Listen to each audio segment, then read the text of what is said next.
Hello, I'm Isaac Hayes III, founder and CEO of Fanbase. Listen to what I'm about to tell you. The window to invest in Fanbase is closing. We've raised over $10.6 million of our $17 million goal. That means there's room for less than 6,370 people to invest in Fanbase for the average amount. The minimum to invest in Fanbase right now is $399. That makes you an owner in Fanbase today. Go to startengine.com/fanbase to invest. Why? Because current social apps have taken advantage of users for far too long, with content suppression, shadow banning, harmful racist content, and no real tools for monetization and equity. Fanbase has over 1.4 million users and counting, allowing anyone to reach all their following and monetize their content from day one. Social media is the new TV, and whoever owns the apps that distribute that content have the opportunity to own potential billion-dollar companies. While big platforms with uncertain futures are failing to serve their users, Fanbase is stepping up to fill the gap. Don't wait until it's too late. Invest now, invest for yourself and your future. Go to startengine.com/fanbase and own the next generation of social media.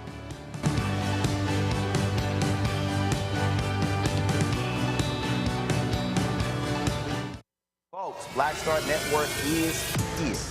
Hold no punches. I'm real revolutionary right now. Black power. Support this man, Black media. He makes sure that our stories are told. Thank you for being the voice of Black America, Roland. Stay black. I love y'all. All momentum we have now, we have to keep this going. The video looks phenomenal. See, this difference between Black Star Network and Black-owned media and something like CNN. You can't be Black-owned media and be scared. It's time to be smart. Bring your eyeballs home. You dig?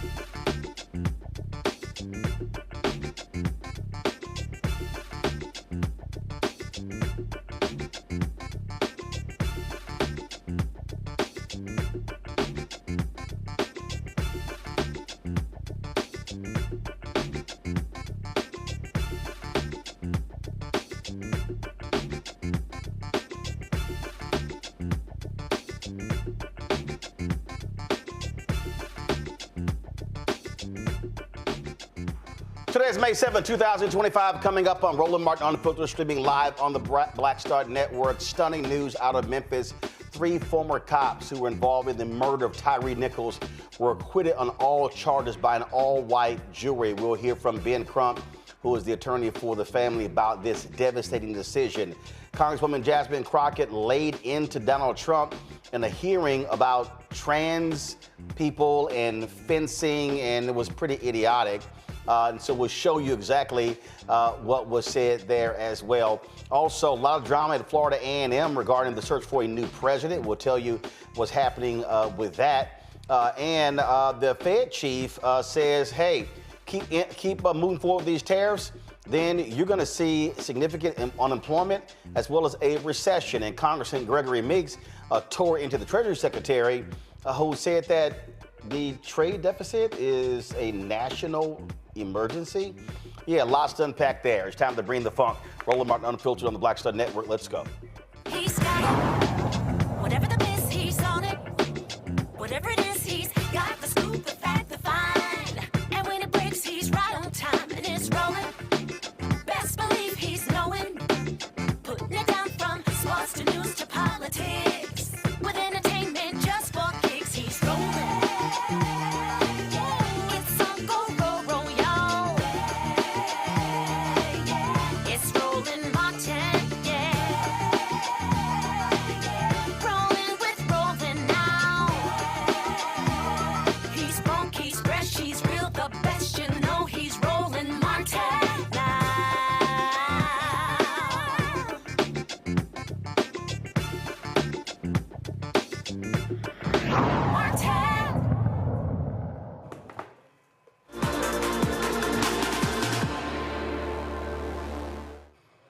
Folks, stunning decision out of Memphis where an all-white jury, not from Memphis, but from a neighboring county, Hamilton County, cleared three of the former Memphis cops in the beating death of Tyre Nichols. This was completely stunning to so many different people.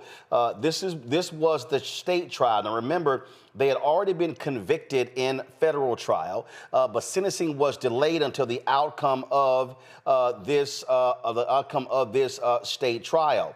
And because of all the attention, they chose this jury from Hamilton County, deliberated 8.5 hours. Tadarius Bean, Demetrius Haley, Justice Smith Jr., all charged with and cleared of second-degree murder, aggravated assault, aggravated kidnapping, official misconduct, and official oppression. This is what was the verdict when it was read in the courtroom.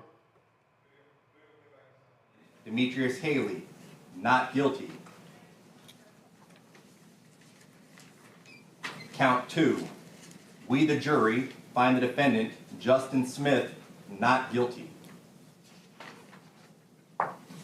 Count 3, aggravated kidnapping with bodily injury. We the jury find the defendant, Tadarius Bean, not guilty. Count 3, we the jury find the defendant, Demetrius Haley, not guilty. Folks, absolutely shocking. Of course, the world was stunned when Tyrie Nichols, when this video was released, showing him being viciously beaten to death by these cops. Joining us right now is Ben Crump, the attorney for the family. Ben, this family has to be devastated. How in the hell does this all-white jury come to this decision? Well, first of all, you start with, Roland, the fact that it's an all-white jury when the city of Memphis is majority black. The fact that you had different rules where police seem to be the only people who they say we can't get a fair trial in the city where the alleged crime was committed, and they then get to go out and get a more conservative base to select from. It reminds you of the Rodney King, Simi Valley jury situation. Yep. And so, you know, I guess it's an algebraic expression, Roland. If X plus Y equals Z, all white jury, and, you know, you hope that it would be a different result, but oftentimes when you don't have people who understand black life experiences and culture, they normally don't have consideration for the dead black victim. Ben, that's the only thing I can come to, Roland. Ben, this is the thing. Video is clear. This is the thing that we're always talking about, that what happens is when you have these juries, mostly white juries, they see the cops in a totally different light. This is one of those cases where it's clear, it's obvious. And you had two of the cops who pled guilty testified against them, and it's like literally, what the hell were they seeing in their mind? They literally think that these three cops had no role to play in the death of Tyrie Nichols?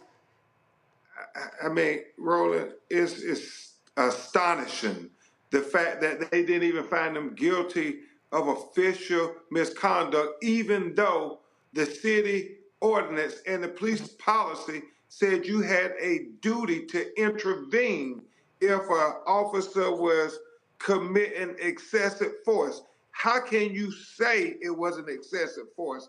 They watched, they listened, and as the prosecutors pointed out, they participated.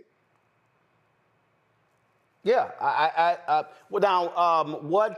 now typically when you have a hung jury, the prosecution will have an opportunity to talk to the jurors to find out what took place. Any idea if the prosecutors talk to these jurors afterwards to figure out how in the hell they arrived at not guilty on all charges, including the lesser charges?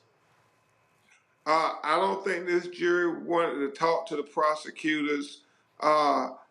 If I had to guess, Roland, these jurors have a certain mentality, what we see going on the national stage in America.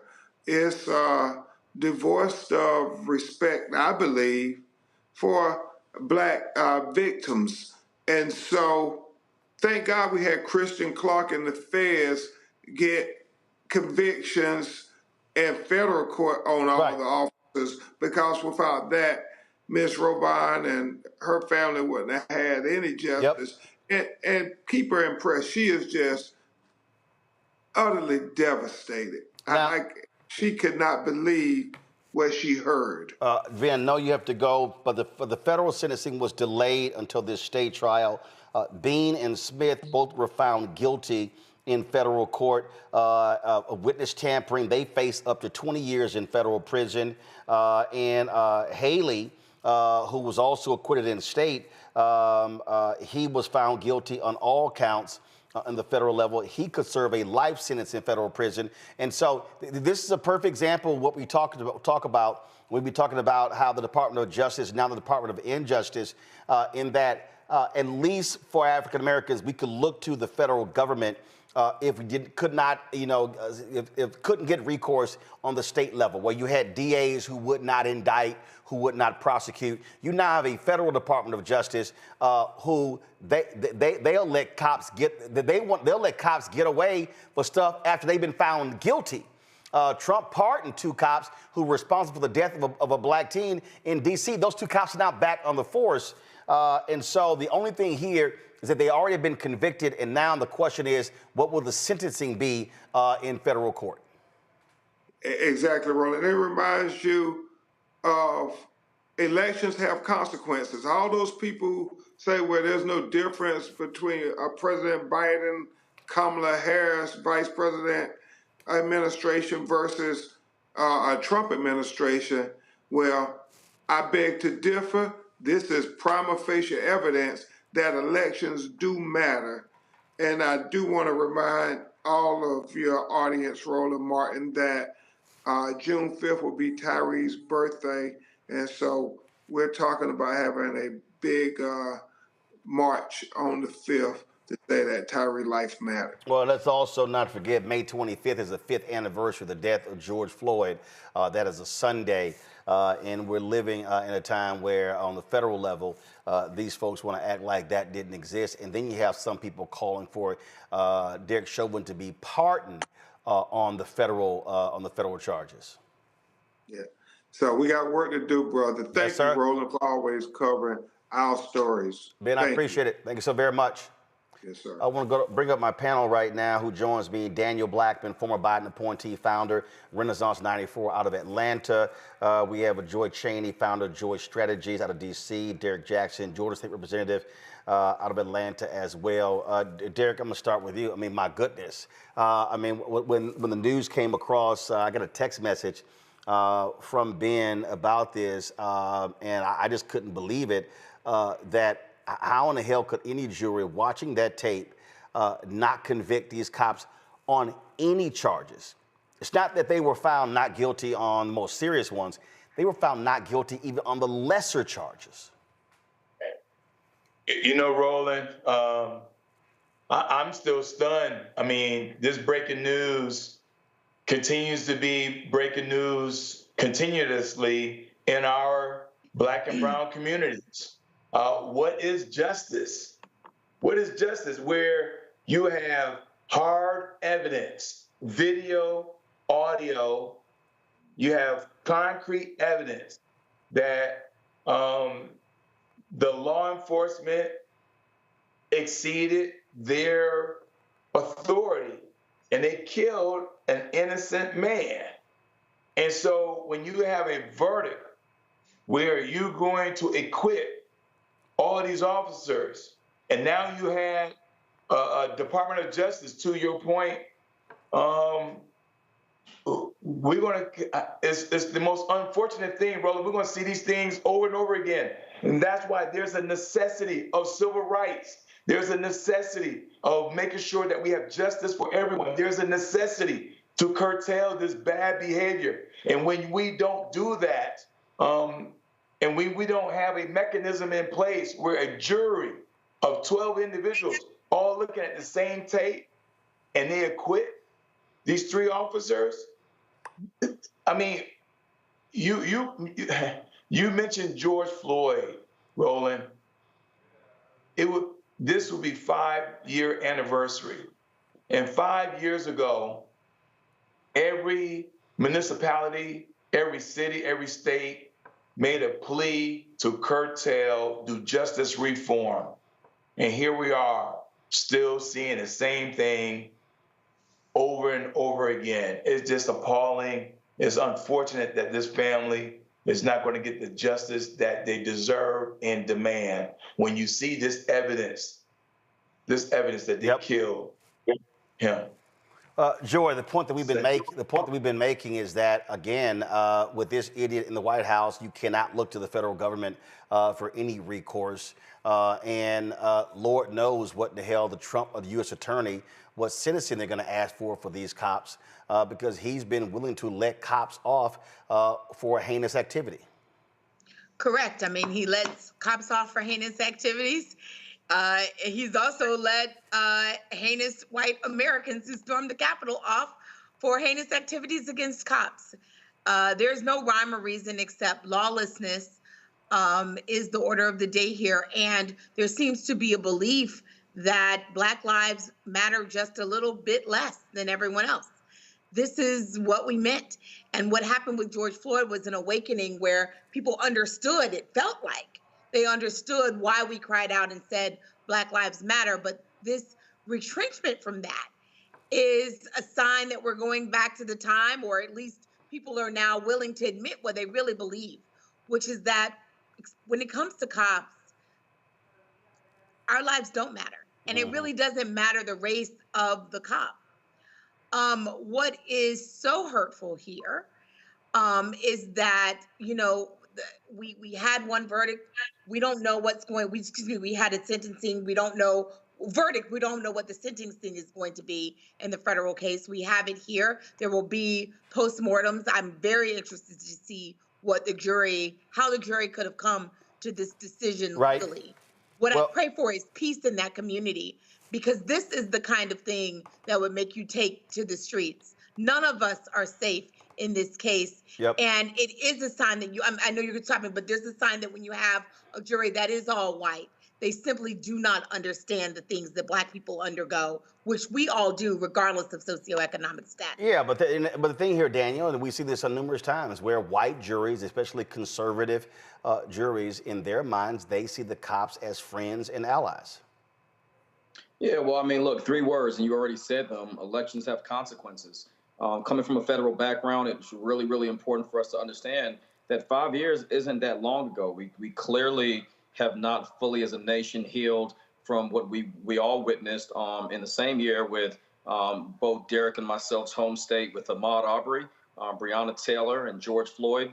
And we're seeing this happen, and we're seeing a more weaponized second term of the Trump administration that I believe is going to do everything in their power to continue to uplift the law enforcement that are bad actors in many of these areas. And I think many people have made this about, you know, progressives or liberals or regular folks against police. Look, we're against police officers that don't do their job and are not held accountable. And I think in this particular case, at a state level, I share the same concern as Attorney Crump. When you look at what is happening right now on the federal level and with Trump's Department of Justice and everything we've seen, I'm very concerned. And I'm more concerned that these companies that were the quote unquote foundation of DEI and changing their standards, changing their roles and their responsibilities, that have since rescinded that in January with the inauguration of Donald Trump, you know, they have no further desire to see this change. And when you talk about going to the streets, as Joy just mentioned, my concern now is this administration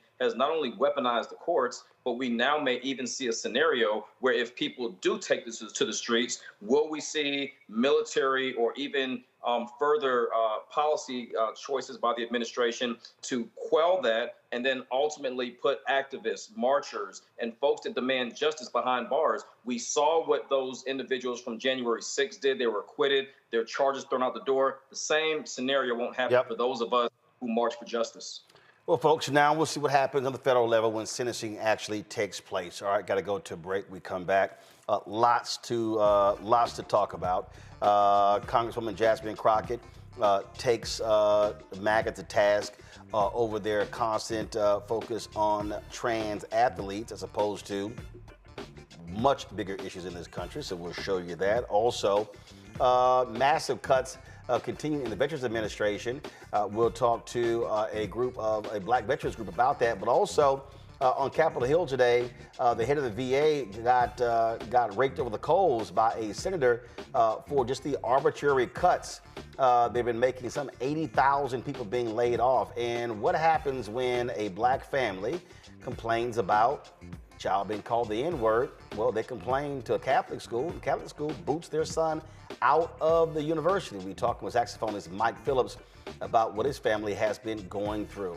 Lots to break down. You're watching Roland Martin Unfiltered right here on the Black Star Network.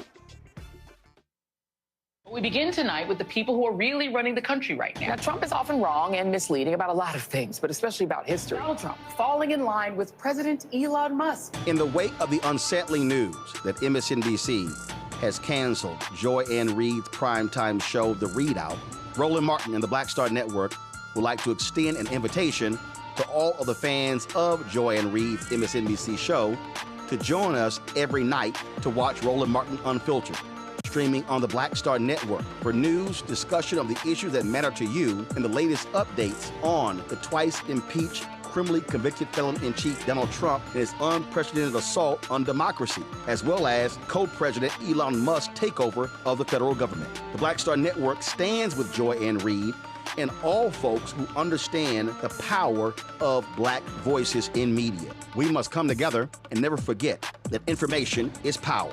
Be sure to watch Roland Martin Unfiltered weeknights, 6 p.m. Eastern at youtube.com/Roland S. Martin or download the Black Star Network app.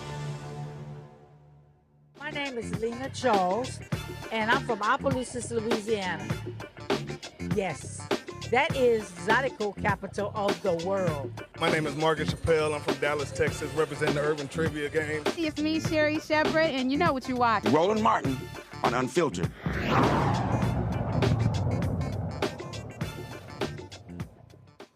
Folks, the child of a black family on the playground gets called a racial slur. The parents complain about that. What then happens is the school expels the young man. Well, because of all the attention surrounding the principal of the Madeline School, a private Catholic school in Northeast Oregon, is now on leave as a result of what took place.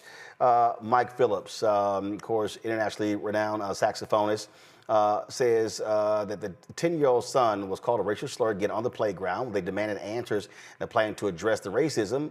Principal Tressa Rast actually called the cops on them, and just days later, their son was expelled and cut ties with the family, citing a violation of the school's code of conduct. Mike Phillips joins us right now. Mike, glad to have you here. So I'm confused. What was the code of conduct that y'all talked back? What the hell? Well, you know, it's broad language, and the language is broad for a very specific reason. So you can't talk back. So if you hold somebody accountable for an environment that permeates because of history we had with our previous son and other kids of color complaining, then, you know, you really can't talk about it. You know, there's a limit. So I think the code of conduct was violated because of her feelings being hurt because of two parents that she's not used to standing up in front of her face, demanding a level of accountability that obviously made her feel uncomfortable. How long ago did this happen when this racial slur was said against your son? It was reported March 31st.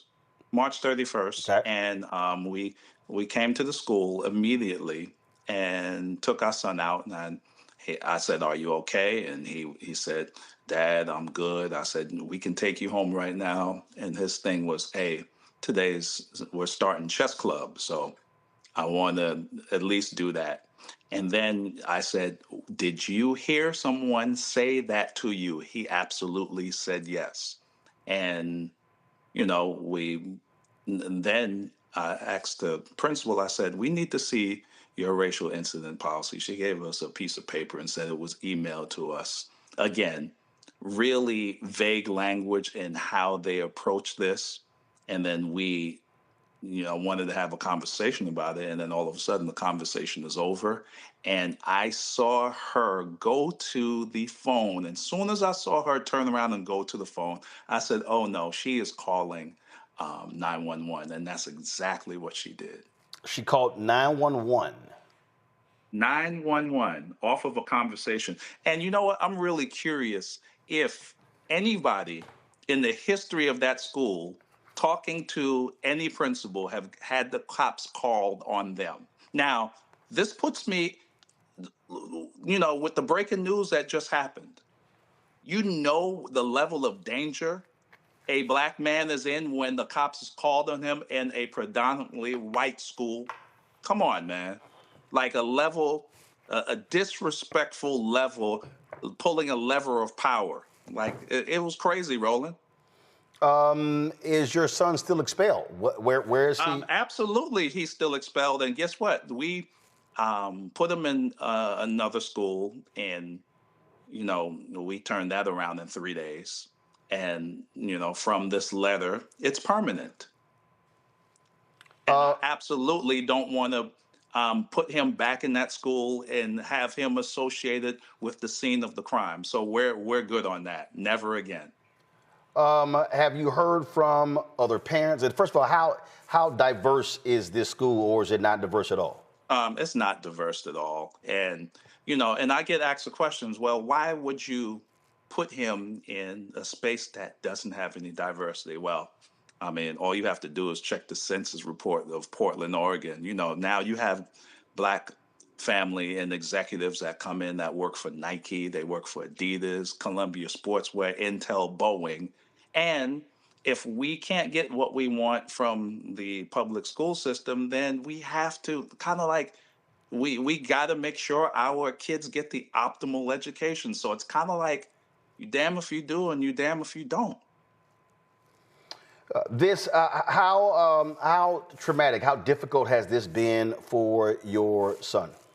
It is a crapshoot. Some days he wakes up and doesn't even want to go to school. Some days he sits down and he says, Dad, why would they do something like this to me? I want to know why they don't love me. And I was just like, I hate to break it to you, but this is the American story. And for him to learn it this early at 10 years old is really heartbreaking, because he's up and down. So this is all about him. One day he just bust out, started crying. So the emotional distress and the up and down, and me not knowing what I am going to come home to, or what, it's like rolling dice. You don't know where he's going to be. He's going to be upset. He's going to be mad. He's going to miss his friends. And, he's all over the place right now. And this was caused by adults not understanding the gravity of their decision. Did they ever admit that he was called a racial slur? And if so, what happened to what happened to that student?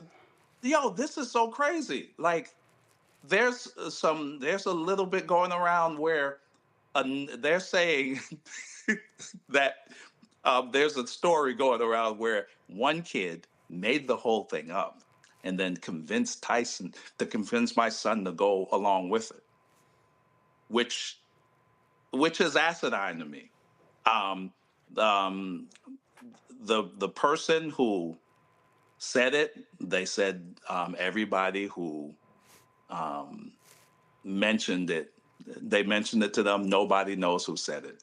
And my son said that he absolutely heard it.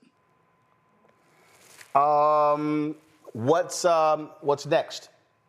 I mean, obviously, this school is. First of all, does this school have a board of trustees? Listen. These Catholic schools, it's all about the priests. Is the Catholic diocese? Have y'all reached out to? I mean, first, look, I was born and raised Catholic, so I understand that whole system. You got the Catholic diocese. You have a whole hierarchy. Have y'all communicated with the Catholic Church's hierarchy? Well, you know what? We have. I got my legal team, and they are communicating, and we're gonna come to a resolution, because at the end of the day, this is not just about this particular situation, but there are other kids that are going through this, and enough is enough, man. It's crazy. Do you believe also that school officials are not happy considering your international status as one of the top saxophone players in the country? Well, you know what? I was very clear because we had some other instances with my son, and I told them, I said, if I got to come back in here, there's going to be a problem. And they're so reactionary. So now, as soon as the news hits and they are going viral, that's when they respond. And sometimes, you don't ever want to connect who you are with what you do. But this time, I had no choice. All right. Mike, keep us abreast. What happens next, my brother? Yo, no doubt, man. Thank you, man, for being a voice for us, man. I really appreciate you for all that you do in media, man. I appreciate it. See you in the golf course soon. Oh, no doubt. All right. Thanks a bunch. Folks, going to a break. We come back. We'll talk about what is happening with veterans in this country. Donald Trump and his thugs in his administration claim they love the military, but they are decimating the Department of Veteran Affairs. That's next right here on Roland Martin Unfiltered on the Black Star Network. Support the work that we do, folks. Join our Bring the Funk fan club. The goal is real simple to get 20,000 of our fans on average contributing $50 each a year, $4.19 a month, 13 cents a day. We purposely don't do a subscription. We don't do a Patreon. We don't because we want the content available to as many folks as possible. And so your generous support is critically important. Since we launched this show on September 4th, 2018, we've had some 35,000 donors support our show. Folks who give as little as $1, some people who give even more. So if you want to help us contribute via Cash App, I told you Cash App changed their rules and closed down all of our accounts because of how we classify as a company. But if you want to contribute via Cash App, use the Stripe QR code. You see it right here on the screen. That is Stripe QR code. You can also use that QR code for credit card processing as well. If you want to send a check and money order, make it payable to Roland Martin Unfiltered, P.O. Box 57196, Washington, D.C. 20037-0196. PayPal, R. Martin Unfiltered. Venmo's RM Unfiltered. Zelle, Roland at RolandSMartin.com. Roland at RolandMartinUnfiltered.com. We'll be right back. Now streaming on the Black Star Network. In France, me and Tony, and accidentally went to the Louvre, right? I had never been, and I saw a side door. And we got off the little bus. I said, well, come on, Tony, let's go to the Louvre. I mean, I'm just like, let's go to the Louvre, right? We're here. This black girl is at the door with this white guy, black African girl. And she says, oh my gosh, Vanessa Calloway. And I'm like this, you know me? And come to find out we were at the wrong door. But she said, I'm gonna let you in, just go in here. But I was in Paris, France. And that shocked me. She knew my name, she knew me. My movie.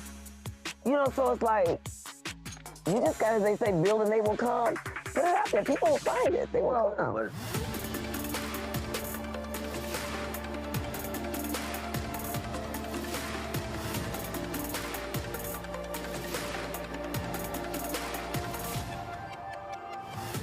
Hello, I'm Isaac Hayes III, founder and CEO of Fanbase. Listen to what I'm about to tell you.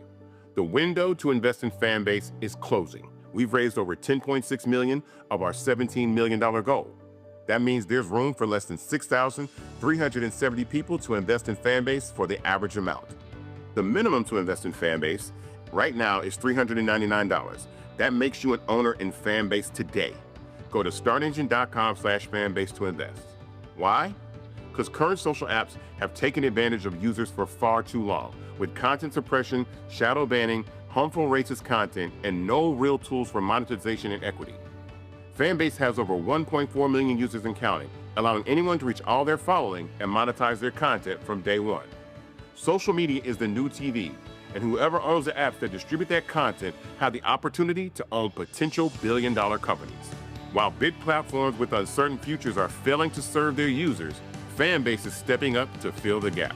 Don't wait until it's too late. Invest now, invest for yourself and your future. Go to startengine.com/fanbase and own the next generation of social media.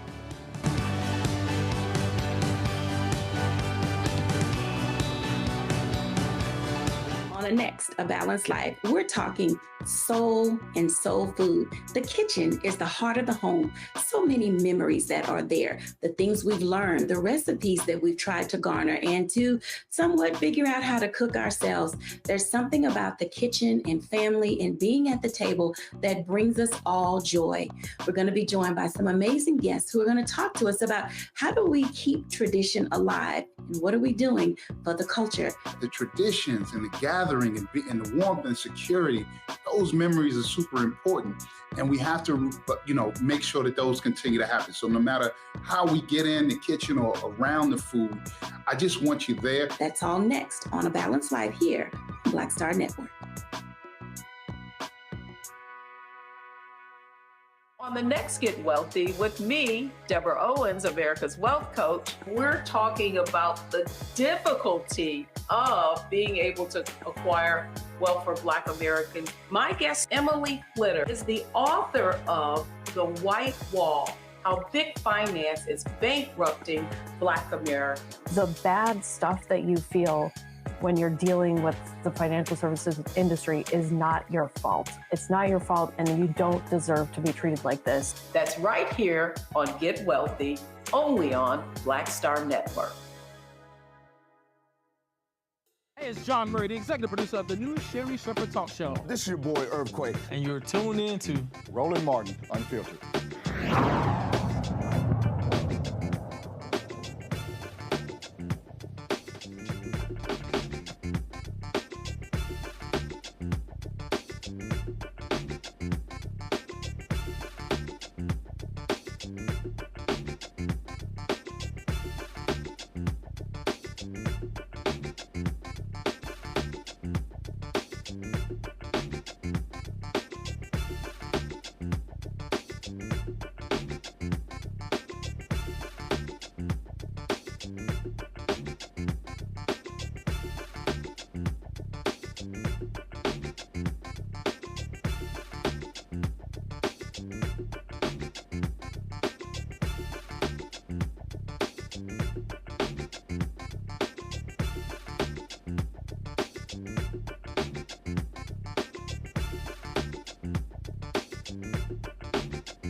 Folks, the twice impeached, criminally convicted felon-in-chief Donald Trump claims to love the military, but you could not tell based upon his actions.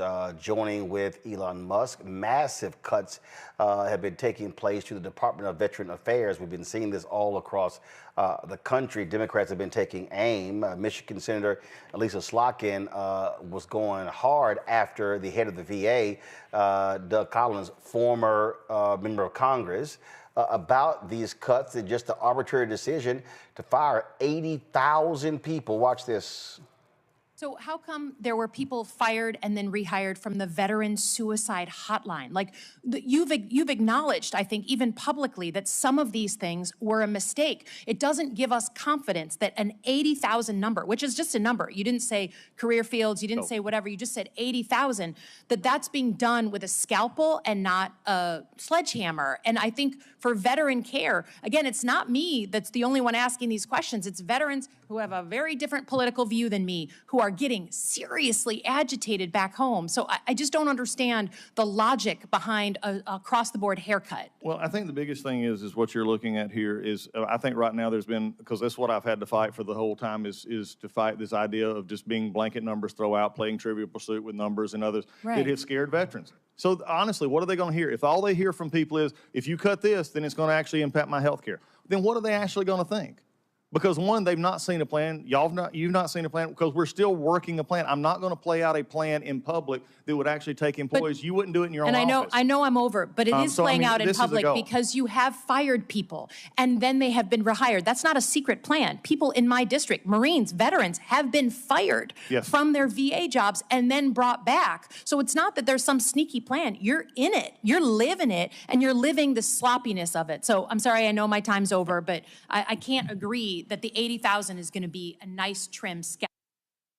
It's amazing what happens when you just sit there and just lie, but that's what these folks do. And so you've had a number of various groups fighting this, including black veterans. They joined hundreds of former service members today to hit Capitol Hill, talking to these shameless, despicable Republicans. They held a rally outside of the U.S. Capitol after Collins defended the cuts before the Senate Veterans Affairs Committee. Advocates Vidya Barnett and Steve Pitts demanding transparency, and they also want action to protect the most vulnerable veterans. They join us now in the studio. Glad to have y'all here. I mean, you sit here and you watch this, and you see. And we know what the game is. I mean, the bottom line is DOGE recommended all of these cuts. All of these Republicans went along with it. They're scared to death of challenging Elon Musk and Donald Trump. And Collins is just ticked off. He's getting raked over the coals because they chose to be idiots and not combat these just cuts that just made no sense. Like, how do you cut folks from a suicide prevention line? Roland, I have no idea. Thank you so much for having us. We actually were in that hearing, so we actually sat back there and listened to him gaslight us for hours. It was disgusting. And I, for one, am a disabled veteran who used the suicide hotline after I had a stroke in 2019. So the suicide hotline counselor saved my life. And so when you cut those type of jobs, or even the support jobs, so the individuals who are making appointments or answering the phones and then pushing them out, those type of people need to be there, because the person who's answering the phone can't make the appointments, can't schedule. So it's a trickle-down effect. So to have him say, well, some of these jobs are arbitrary, we don't need that. A veteran gave a great example. He said a pilot flies a plane, but there's a whole crew that he needs in order to be able to even fly a plane. It's the same thing with the VA. The folks at ProPublica dropped this story that says internal VA emails. Anthony, go to my iPad. Internal VA emails reveal how Trump cuts jeopardize veterans' care, including to life-saving cancer trials. In their article, laid this out. They say earlier this year, doctors at Veterans Affairs hospitals in Pennsylvania sounded an alarm. Sweeping cuts imposed by the Trump administration, they told higher-ups in an email, were causing, quote, severe and immediate impacts, including to life-saving cancer trials. The email said more than 1,000 veterans would lose access to treatment for diseases ranging from metastatic head and neck cancers to kidney disease to traumatic brain injuries.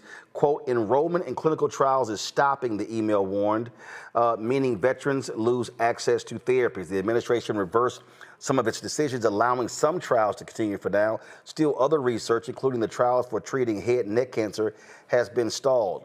What's crazy to me is you juxtapose this with that grossly unqualified Pete Hegseth, who stands up talking about lethality. Oh, it's all about, we're gonna have this lethal fighting force. And this is what Republicans have always done. Talk about, oh, how they love the troops when it's send them to war, but then don't give a damn about them when they come home. Absolutely, absolutely, Roland. You know, I'm one of them troops. You know, I'm a two-time Iraq and Afghanistan war veteran. Actually, I was forced to medically retire because I had PTSD, right? And so the mental health services at the VA saved my life, right? In real time. They saved my marriage with my wife. We did couples counseling. And then back in October, I tore my Achilles. and the VA fixed that. Oftentimes, especially for Black veterans, the VA is our only source of medical care, right? And there's so many stats. There's about 2.4 million Black veterans across the country right now, and we're about 17% of the veteran population. But you know, we're only 13% of this country's population, which shows that Black veterans put their right hand up to serve, and that's a contract. And so we're up here this week asking for all veterans, for the administration and those in charge to uphold the other end of that contract, where we get these things, these services, the health care, right? And like Vidya said, it takes more than just having a doctor, right? You need administrative staff, you need the janitors, you need this, that, and the third. And all these people's lives are being upended because they're working on a plan, right?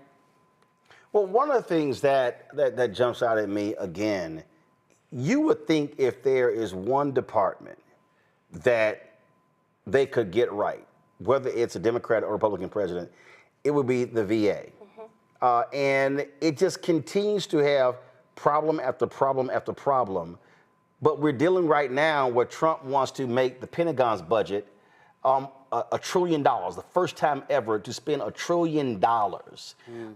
And if he's throwing this big military parade on his birthday, it's going to cost $50 to $100 million. And he's like, oh, we got these great weapons and missiles and submarines. Well, how about the actual people? And that's really what this is about. The people who are the ones who are sent into various places fighting on behalf of the country. Exactly, and that's why our organization, Common Defense, which is a progressive veterans organization representing over 300,000 veterans across this country, we all are standing up and saying, that's not going to happen on our watch. The buck stops here. We're going to hold the line, and we're going to fight like hell to make sure that our brothers and sisters who have not only served this country, but have been harmed, whether it's a physical harm, whether it's an emotional harm, a mental harm, and then also their family members. So we're talking about caregivers. If you have a quadriplegic, a veteran, someone has to take care of that individual. So the VA also provides resources and caregiver support for these families. And then we're talking about elderly. Both of my parents are Marine Corps veterans. My dad's a Vietnam era veteran.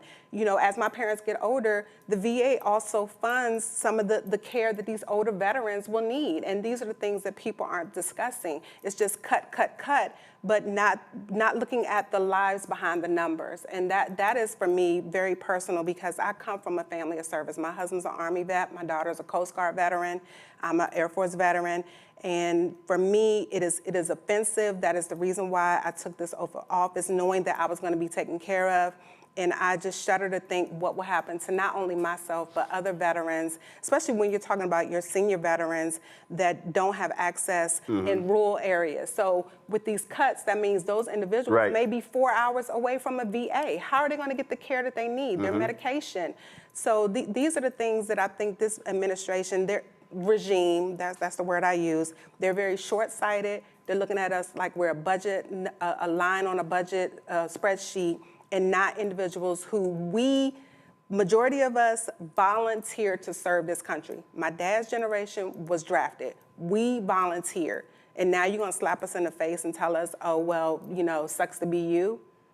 Yeah, and Go ahead. Yeah, and I think, you know, I think it's a little deeper than that.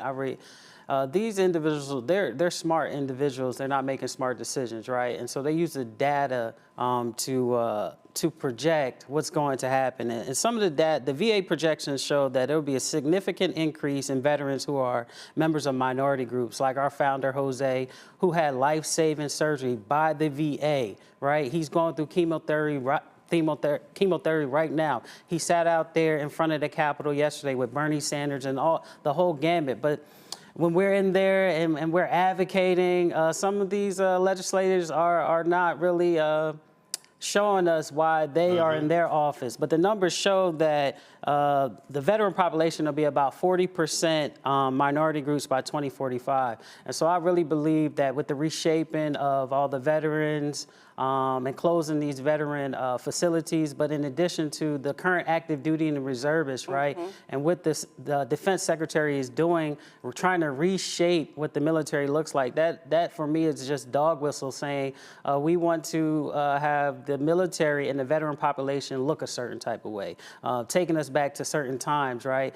Because all the data is trending that minority groups will increase in these populations. And so they're trying to reroute all of that so they don't have to take care of us, because the trends also show that Black veterans use VA benefits more than their counterparts, and they're also more denied on their claims, and they don't get the care that they need at a higher clip than that's representative to their population of the veteran groups. Before I go to my panel with their own questions, I do want people to understand that this ain't new. and no, I really, You're right. For people who don't understand American history, Anthony, go to my iPad. Folks, there's something called the Pennsylvania Mutiny of 1783. Y'all, this is the American Revolution. Right. Okay, and when you read this story, it says the Revolutionary War was ending, but America's problems were far from over. The country was deep in debt from their war efforts and struggling to meet its obligations, including the payment of soldiers who had served in the war. For many Continental Army soldiers, their victory over the British came at great personal cost. And as the war was coming to a close and was becoming increasingly clear that many would never receive the pay they were promised, turmoil began to spread among their ranks. On June 17th, 1783, a group of soldiers threatened Congress with action if they were not paid for their service. When Congress ignored their request for payment, roughly 400 Continental Army soldiers marched into Philadelphia, barricaded Congress inside Independence Hall, and demanded payment for their service. It was only through a negotiation led by Alexander Hamilton, himself a veteran of the Continental Army, that the soldiers allowed Congress to leave Independence Hall, and that's how it happened. And so here we have the very first war. So from the beginning, if you trace this, there were Black soldiers during the Civil War who had to do the exact same thing to get paid. So you can go to the protests in 1932 and on and on and on. So since the beginning of this country, veterans have had to fight Congress to get paid and to be taken care of.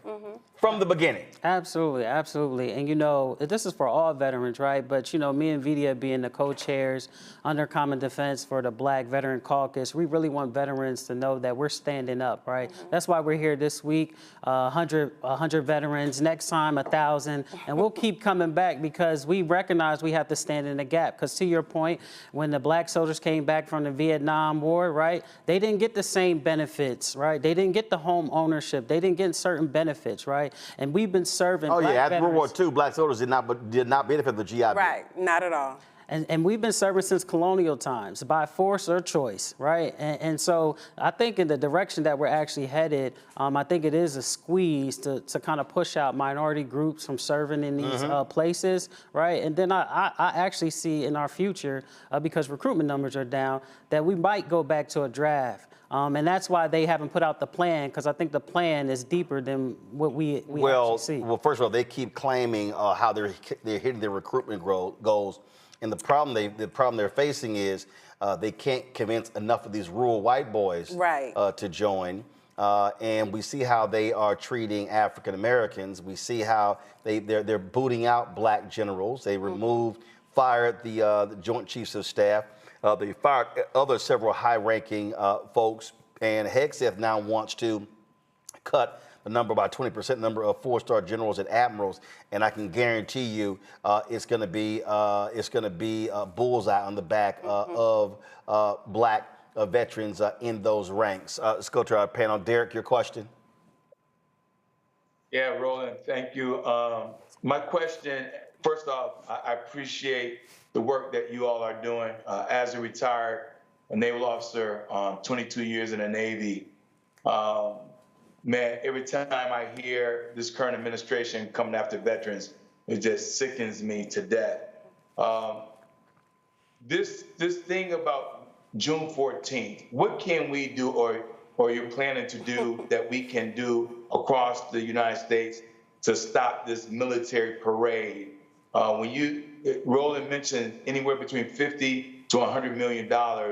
What can we do to stop this parade? It's supposed to be a celebration of the 250th anniversary of the U.S. Army. It's really Trump giving an excuse. Remember, he wanted the same thing during the first time, but he was advised by the Pentagon as well as Washington, D.C., dude, you're going to tear up the streets in D.C. with tanks rolling down. They're not built for that particular purpose. And they had some big fireworks deal. Do or no, he still owes Washington, D.C. about $6 million even for that. And so do understand there's a cost involved.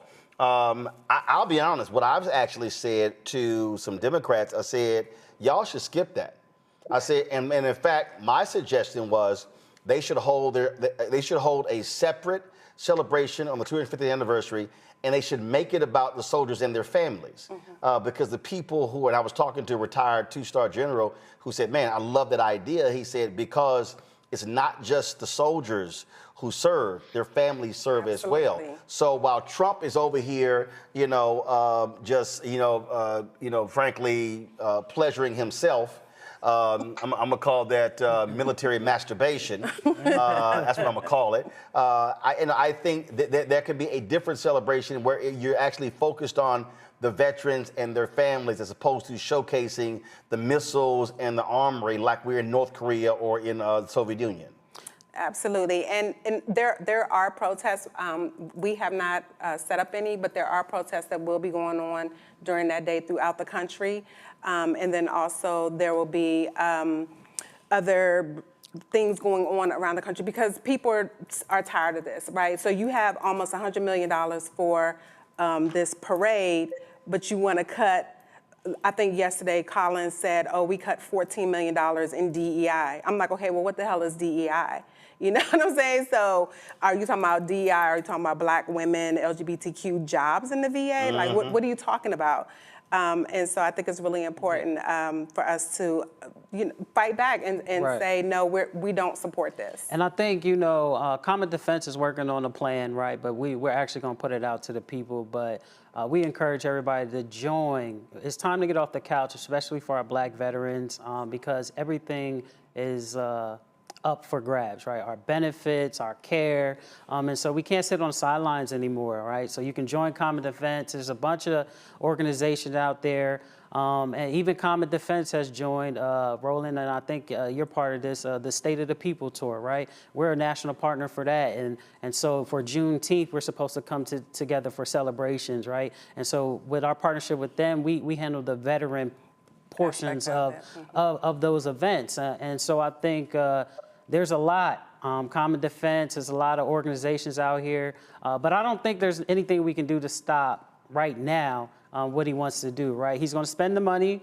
but we need to counteract it, right? We need to be out here in the streets. We need to coalition build and come together, right? At this point, it's us versus Trump, right? And that's how we got to see it, and we got to hold people accountable. That's why we've been on the Hill this week, and we're taking names and we're taking notes, and if not, we're gonna run veterans against you, right? Maybe the veterans need to come together, absolutely, and take over the country in the leadership roles, right? Because we've been properly trained to lead, right? And to stick to rules and regulations and to govern with a moniker of, when I was deployed, we had rules of engagement, right? Even when we had an enemy combatant, we couldn't just do anything to them, right? But we have less freedom now under this regime, and we can't stand for it. The VA is not for sale, and so that's why we're here. Daniel? Yeah, well, first of all, thank you for your service. Shout out to my father-in-law, David Bullock, and his service to the military and the veterans in our family. My question is, since 2001, we've seen over 140,000 deaths by suicide by veterans in our country. And while we hear about the cuts and all these things that are happening, I think what's more important than anything else is how can we organize with the veterans? Because let's just be honest, a lot of the work that's being done around the country is done in silos. And unless you have military veterans in your family like myself, some people don't see the motivation in standing with veterans. So could you speak to the average person about why veterans and the organizing around you being veterans, the traumatic brain injuries that lead to over 58% of veteran deaths? These are all things that people don't realize. And I want to make sure that you tell us, how can we support you, especially civilians that do not have veterans in their families? So the first thing that individuals can do is reach out to us at commondefense.us. And if there are veterans in the audience, just like one of the guests here, if you do commondefense.us/join, you can join us. We have various caucuses. We have the Latino caucus. We have the Women Veterans Caucus. We have the Black Veterans Caucus. We're working on several other caucuses because we know that we are a dynamic group, and we want to make sure that we're serving all veterans. And then also educating civilians, those who haven't served, that we need allies. Just like they needed allies during the Civil Rights Movement, we need allies. We need dollars. I mean, it costs money to bring almost 70 veterans to Washington, D.C. for an entire week, feeding us, our lodging, our travel. And so, if you're so inclined to support us and donate at commondefense.us, that'll be great. We're one of less than a handful of progressive veteran organizations that are out here fighting back, saying, hell no, we're not on our watch. We're not going to allow this to happen. And we definitely need civilians, those people who are in places of power, those who are in legislative roles, school boards, things of that nature, to come alongside us and help us fight. It takes every single one of us. Yeah, and I want to add, it used to be a time in this country where hands off the military and hands off veterans. And I don't think we're currently in those times. And so we need the people to speak. We need the people to join us in this fight. Listen, you could go to your local VA hospital for what I care about, right? And go talk to veterans. And when you hear these stories, veterans don't want much, right? We just want what we were promised. We were promised things if we served with dignity and respect, and we all did that. Like I said, I'm a two-time Iraq and Afghanistan war veteran. 20 years ago, as a 22-year-old, I was on the tail end of my first deployment, where we saw a lot. And we came back with physical and mental disabilities and issues that a lot of people don't understand and don't see. And that's fine, that might not be your fight. But what I can ask you to do is to join us. You know somebody that has served, and it's time for us all to coalition build and stand up for what is right. Because what's going on right now is absolutely wrong, and we can't stand for it any longer. A bunch of folks are asking also in the chat where to get these shirts. Well, first you got to join. You have to be a member of Black. First you got to join, and me and Vidya will send you a shirt personally. We'll send you the shirt. All right, y'all need to leave one for me here. We did. Y'all did? Where is it? We got. We got VA not for sale. We got the not for sale one, but we'll get you a Black get you a Black Veteran Caucus one. Bring me the VA. Let me hold it up. Okay. Oh, and we got you a coin. And we got you a coin, which is a high veterans, honor. So we believe in coins. Thank you. Yes, indeed. All right, let's see here. All right, said Department of Veteran Affairs, not for sale. So if folks want this shirt, where do they go? Okay, so we're going to tell the team to get this up quickly on y'all got to be set. Y'all talking about y'all got to raise money getting folks here. I need to show y'all how to raise money. Let's go. Show us how to do it. But go to commondefense.us and you can get the shirts. We'll make sure the Black veteran shirts are up there for purchase. And you can donate and join the fight. We want to see you. We want you to join our caucus. What's the site again? commondefense.us. All right. And then if you go on Facebook, we do have a Black Veterans Caucus Facebook page. We got IG, Instagram. Yeah. All right, we're on the website. And so to give, you just give straight to Common Defense. Yes. Yes. So if y'all go, Common Defense, so you see right here, you got a donate button, and then they can do PayPal, Google Pay. So you see all the different amounts right here. And so there you go. All right. Joy. Look, I know we're at the end, but let me ask you this. What are you all doing to convince the 6 in 10 veterans who voted for Donald Trump? How are you bringing them into the fold? How are you partnering with them so that they see themselves with you, because in many respects, they have betrayed your trust and are doing the unthinkable for veterans, which is leaving you behind. And leaving other veterans behind, regardless of race. I'm gonna tell you what you gotta do. I mean, this is just being real. They gotta lose stuff. And that, I've had numerous conversations with people, and they're like, man, but folk gonna get hurt. I'm like, no, the only way those cultists are gonna wake up, because they think Donald Trump is the smartest, best thing in the world, they're gonna have to lose their health care. They gonna, I don't want to say this, they're gonna have to deal with a comrade who takes their own life because they couldn't make that phone call. Exactly. Because that's the same way with the terrorists and the farmers. These folk believe other people should get cut. They believe other people should be deported. And now they're having to deal with the reality. Unfortunately, that's the only thing that's going to get them to wake up to realize that they voted against their own interests. Right. And it's funny that you said deported. So one of the things that we do, we partner with an organization called Black Deported Veterans.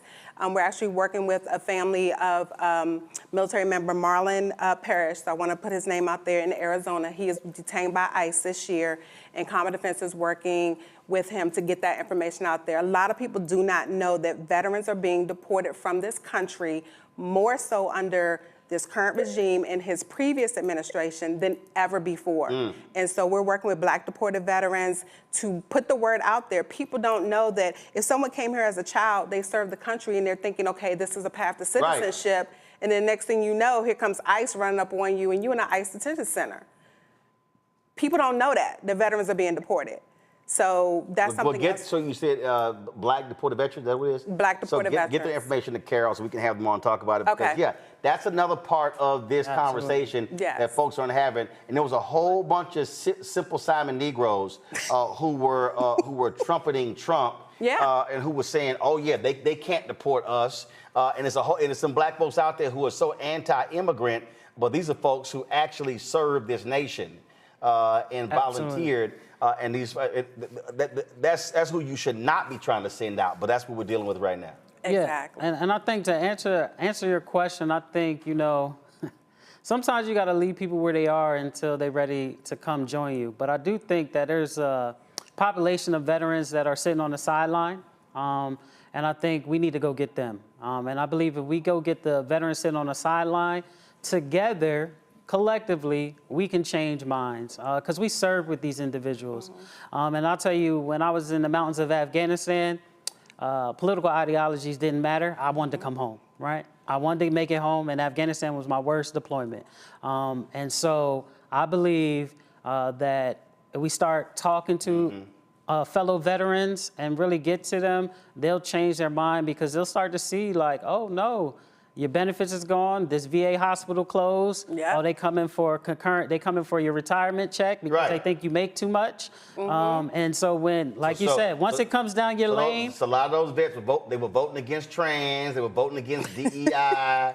They were voting against. They were talking about securing the border, not realizing that you allowed the Trojan horse to come in to jack you. And so look, that's why we have the shirt called hashtag we tried to tell you FAFO 2025. Because it's like, oh, y'all got Project 2025? Now it's FAFO 2025. Right. 100%. So these folks are now realizing they were voting against their own interests. 100%. And then it's like, oh my God, I can't tell you how many stories I've read.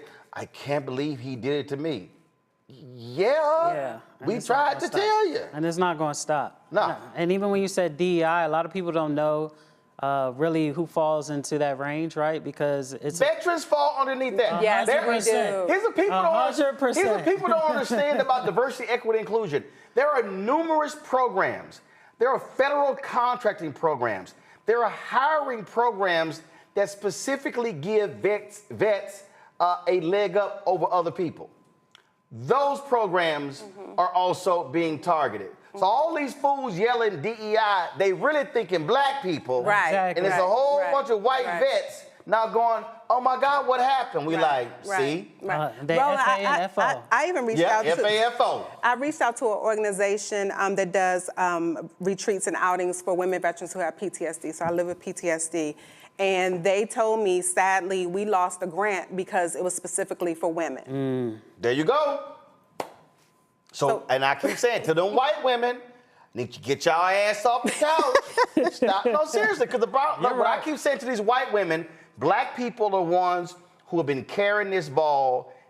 White women have benefited more from affirmative action than anybody else. 100%. And the only way this changes if they get the hell off their asses and stand up and not think that black people are going to be the ones who are going to be carrying this thing forward. And you're absolutely right. I'm telling you, if veterans in this country, with the number of vets in this country, if they rise up and begin to protest and put pressure, they could force these Republicans to buckle and go against Donald Trump, because they also know folks are going to vote. 100%. 100%. All right, so commondefense.us, show the webpage again, go to the webpage. Y'all can get there. And again, y'all gonna get with y'all people. Y'all need to get this shirt up. Y'all need to get this shirt up on the website for sale real soon. And then folks wanna know how to get, and so here's this. So y'all shirts are Black Veterans Caucus. So y'all need to have on the left side, I stand with. Oh, okay. Thank you. That way, I love it. if they not a veteran, Then they get 100%, and we get them dollars. We get them points. There y'all go. So y'all better send me the first one when y'all print that shirt. We definitely will. All right, we appreciate it. And then get some information on the Black deported veterans. Yeah, absolutely. Okay. All right, we appreciate it. Keep the pressure on. We will. Thank you, You Roland. know we will. Every day. All right, y'all, going to a break. We'll be right back. Roland Martin Unfiltered right here on the Black Star Network, where I ain't got no boss. This week on the other side of change. Mass incarceration, Trump administration is doubling down on criminalization, and how it is profitable. And there's something really, really perverse about saying that we need to put people in cages in order for other people to have jobs. Like, that is not how our economy should be built. Only on the other side of change on the Black Star Network.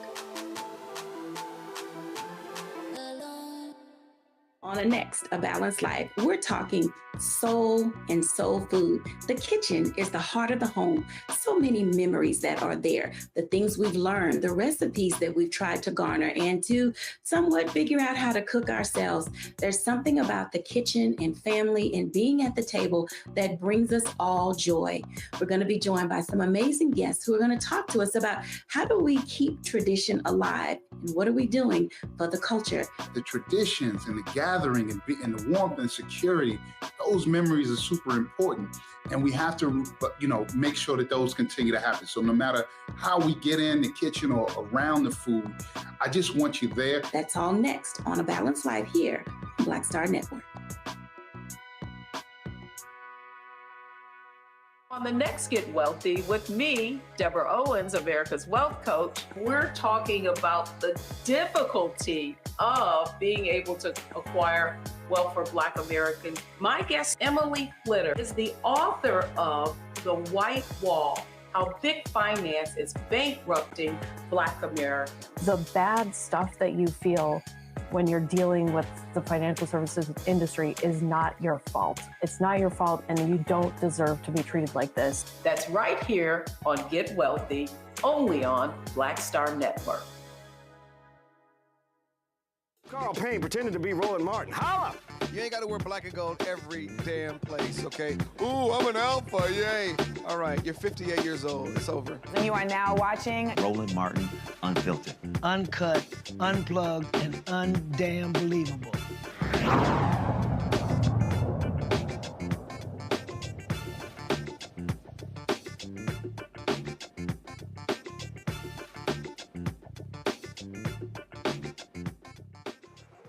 Hundreds of schools across the country are scrambling since the idiots in the White House abruptly canceled $1 billion in federal grants for mental health services. These funds were created in the wake of the Uvalde school shooting in Texas to help school districts hire and train counselors, psychologists, and social workers to address the growing student mental health crisis.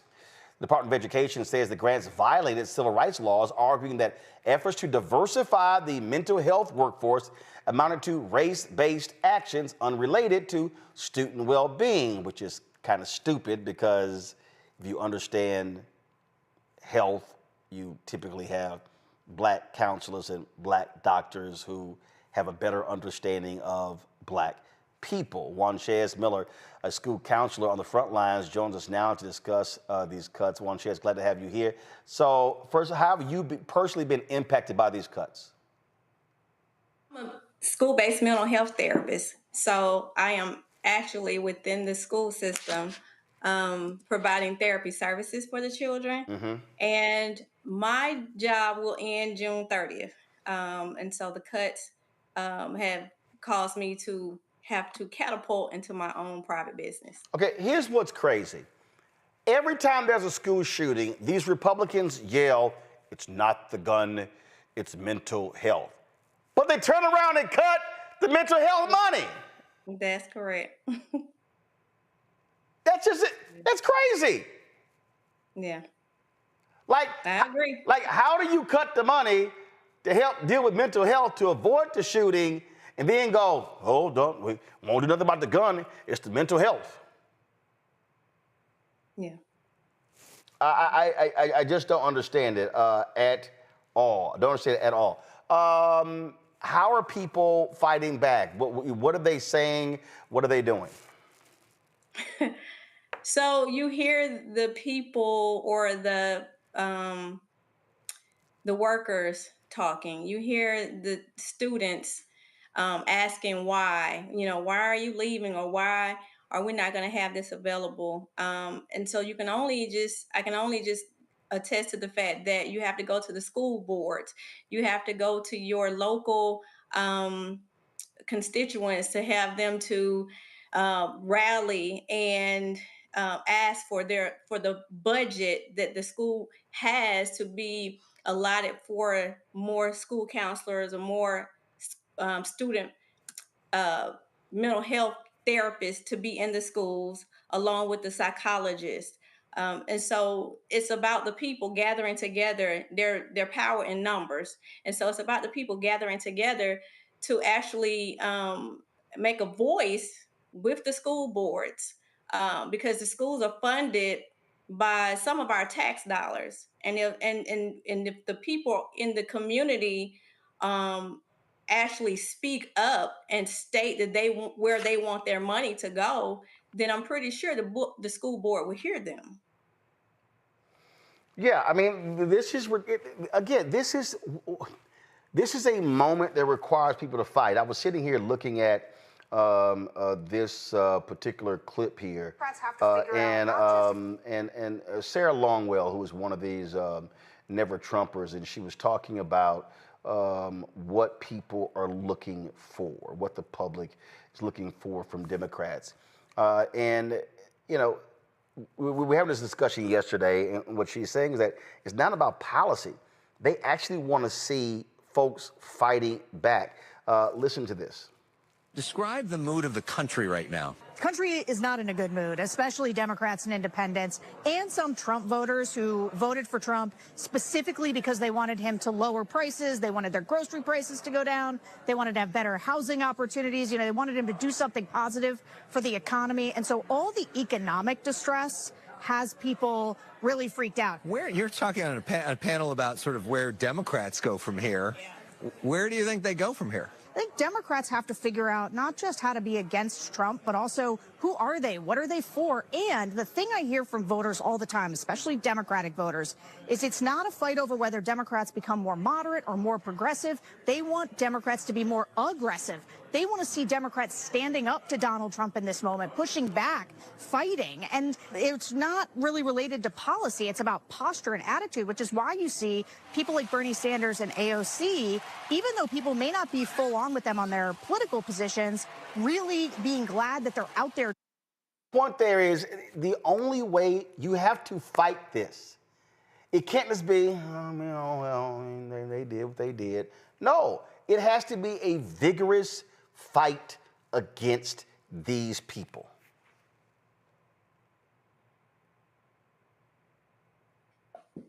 Go ahead.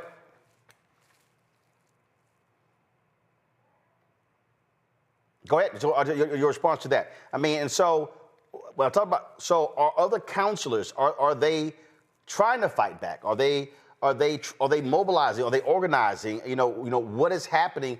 Or are people just saying, well, we don't have any power, we can't do anything? So you have school counselors who are just as, you know, they're just as stressed as and upset about things as well as anybody else. I come from the perspective of the school-based mental health therapist, which means that I am embedded in the school to provide therapy services to those children that are diagnosed or that I actually diagnosed with mental illness. And with that being said, that's needed because of the when the child is not regulated, when their emotions are not regulated, when they're having issues and they're dealing with trauma, when they are in situations in which they don't feel like they're supported, the therapist comes in, the school counselor comes in, the social worker comes in. We are a team, and we help those children through those hard times, those challenging times in their lives. Because mind you, if the child is not regulated, if a child is not supported, how can they actually learn in the school system? And the whole point of the school system is to teach and educate. But how can the teachers teach and educate when the children need the emotional and social support that they're actually trying to take away because you're not funding the workers to provide the services for the children? Indeed, it is just a constant battle. Juan Chez, we appreciate it. We hope folk rise up, and then also we hope Congress, especially Republicans, get some guts and restore these cuts. Yes, we need to get out there and fight for our children. All right, we appreciate it. Thanks a lot. Thank you. Have a good one. Folks, speaking of fighting, man, black congressional members were just like swinging on these fools today. During the House Appropriations Subcommittee hearing, Maryland Congressman Glenn Ivey really put Treasury Secretary Scott Bessent on the spot about the hiring practices at Elon Musk's Department of Government Efficiency, that fake department. The center of it, Marco Alez, a 25-year-old DOGE staffer who resigned after his disturbing racist social media post came to light. It was quite an intense back and forth. I enjoyed it myself. Roll it. I appreciate you being here today, Mr. Secretary. I want to ask you a few questions about DOGE and the role it's playing at Treasury. You came into office, I guess you were sworn in on the 27th, was it? You were confirmed by the Senate on the 27th? Is that about right? 28th. 28th? Okay. And then you started working at Treasury immediately after that?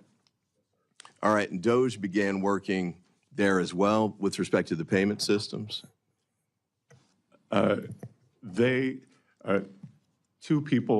Two individuals from DOGE who were actually Treasury employees were on site. Okay. And I believe you were approached by the highest ranking career official at Treasury, David Lebrick. Am I pronouncing his name correctly? I believe it's Lebrick. Lebrick, okay. What was the nature of that conversation? I assume this was about the DOGE issue, but tell me briefly what that conversation was about. Well, that conversation was about a discussion of the payment system. And when I go back to what I didn't know, I think I walked in the office around 3 p.m. and I think he and I were having a conversation at 4:30, and I got to ask for the short version. Oh, no. Okay. But I will tell you that when we were talking about the tasks, that it was people like this individual who were hitting send on the payments. So, I've come to find out that he's part of the Okay, I apologize. I'll have to get that later from you. Yep. Feel free to send in substance of the discussion in a letter. But I guess what I was going to ask was, you just mentioned there were two people who were working with respect to DOGE at the time. Yes, sir. And Mark Elez was one of those? I'm not sure. Not sure? You're not familiar with that name? I don't recall that name. I interviewed Tom Krause and personally recommended him to work at Treasury. Okay. Well, Mr. Elez had worked at Mr. Musk's SpaceX company.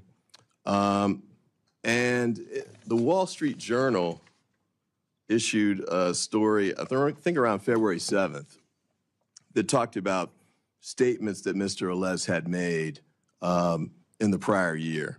One was, you could not pay me to marry outside my ethnicity. Another was that he wanted to normalize Indian hate. A third was, just for the record, I was racist before it was cool. And another was, I just want a eugenic immigration policy. Is that too much to ask? This man resigned shortly after that article was published, but you don't recall him being there? Congressman, I did not recall that individual's name, but that individual was terminated. He was terminated, okay. Well, I appreciate that. Although it appears that he then later turned up that he was rehired, I guess, and that he's continuing. Not by Treasury, sir. Okay, but he was continuing to do work for DOGE, but in this instance, HHS and 3 other departments? You have no idea. I didn't follow his career. Okay. Well, you didn't catch J.D. Vance saying that he didn't think he should be terminated? Did you miss that too? I don't recall that. All right. Do you recall Mr. Trump saying that he should have a second chance? I don't recall that. No. Okay. And do you recall Mr. Musk saying he should be given a second chance as well? No, sir. All right. Well, I guess the main question too here is, what exactly was the vetting practice that you had in place before you brought on these 2 people and gave them access to the payment system, which is $6 trillion? Well, sir, they did not have access to the payment system, or perhaps we have a different definition of access. They only had read-only abilities, and it was they were there for tech support to look at the payment system, the ERP system, just like any private enterprise. Is this an individual that you would have brought on even in that capacity if you'd known that he'd made these statements prior to him becoming part of that team? Congressman, that I think it's very difficult to monitor everyone's social media. That's not what I asked. If you knew that he had made these statements, would you have brought him on in the capacity that he had at the Department of Treasury? I think the Office of Personnel Management would have flagged that. Would you have brought him on? Sir, again, I'm not going to speculate. Man, ask the damn question. Well, that wasn't the only CBC member who got in his ass. Here is Congressman Greg Meeks hitting Bassett over declaring the trade deficit a national emergency. Listen. Does trade deficits constitute a national emergency? The hollowing out of the U.S. manufacturing No, just yes or no. class. Yes or no? Yes or no? It's a national emergency, sir. It does. It does. You're telling me trade deficits equals a national or creates persistent and prolonged. Okay. Yes, sir. And do you know also, sir, that for the last 4 decades, we've had trade deficits in the United States of America, and nobody said it was an emergency? Democratic and Republican presidents? You know what that says to me? That it's not an emergency because it hasn't been for 4 decades. It says to me that we should bring tariffs back to the United States Congress so that we can make that determination as the Constitution has said and not try to go around Congress. That's just unbelievable. And then, of course, we have the Crockett Chronicles.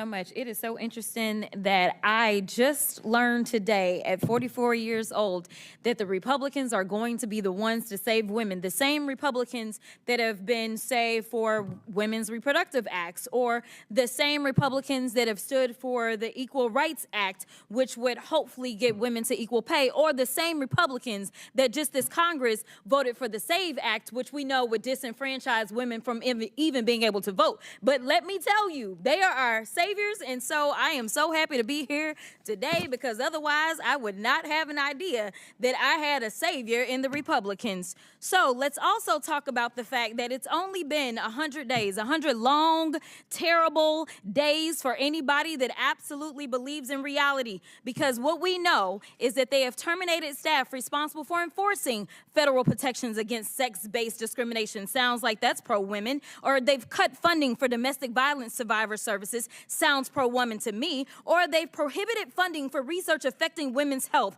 That definitely sounds pro-women to me. Essentially, they closed the Department of Education's Office of Civil Rights. Again, sounds like they are fighting for us. And instead of providing oversight over these actions, Congressional Republicans have been working to execute one of the most aggressive anti-women legislative agendas in history. And yet, they're here today trying to convince the American people that discriminating against trans people is somehow the only way to protect women. This hearing has nothing to do with improving government efficiency. It's another attempt by Republicans to distract from their demonic and disastrous policies that are making it more difficult for Americans to make ends meet. So, Ms. Goss-Graves, I want to play a game. It's called Trump or Trans. You ready? Okay. So I'm going to ask you a question, and I want you to tell me whether or not it is Trump or trans people that are responsible. You understand? Got it. Okay, very good. The first one, gutted medical research. Trump. Kidnapping Americans and sending them to foreign countries, a.k.a. deporting them. Trump. Driving us into a recession. Trump. Increasing the cost of everything. Trump. Waging an idiotic tariff war. Trump. Harming farmers. Trump. Ignoring the Constitution. Trump. Proposing to take away Social Security. Trump. Cutting health care. Trump. Firing government workers who keep our country safe. Trump. Encouraging an environment of hate and divisiveness. Trump. Thank you so much. This committee could be engaged in actual oversight of fraud, waste, abuse, and mismanagement. So let's talk about waste. Like Trump's plan to spend almost $100 million for his little birthday parade, or how he spent 25% of his first 100 days golfing, costing taxpayers tens of millions of dollars. In fact, it's a little bit over $30 million at our last estimation. In fact, President Trump is on pace to spend more than $1 billion of taxpayer dollars just on golfing. Yet the Republicans have been silent.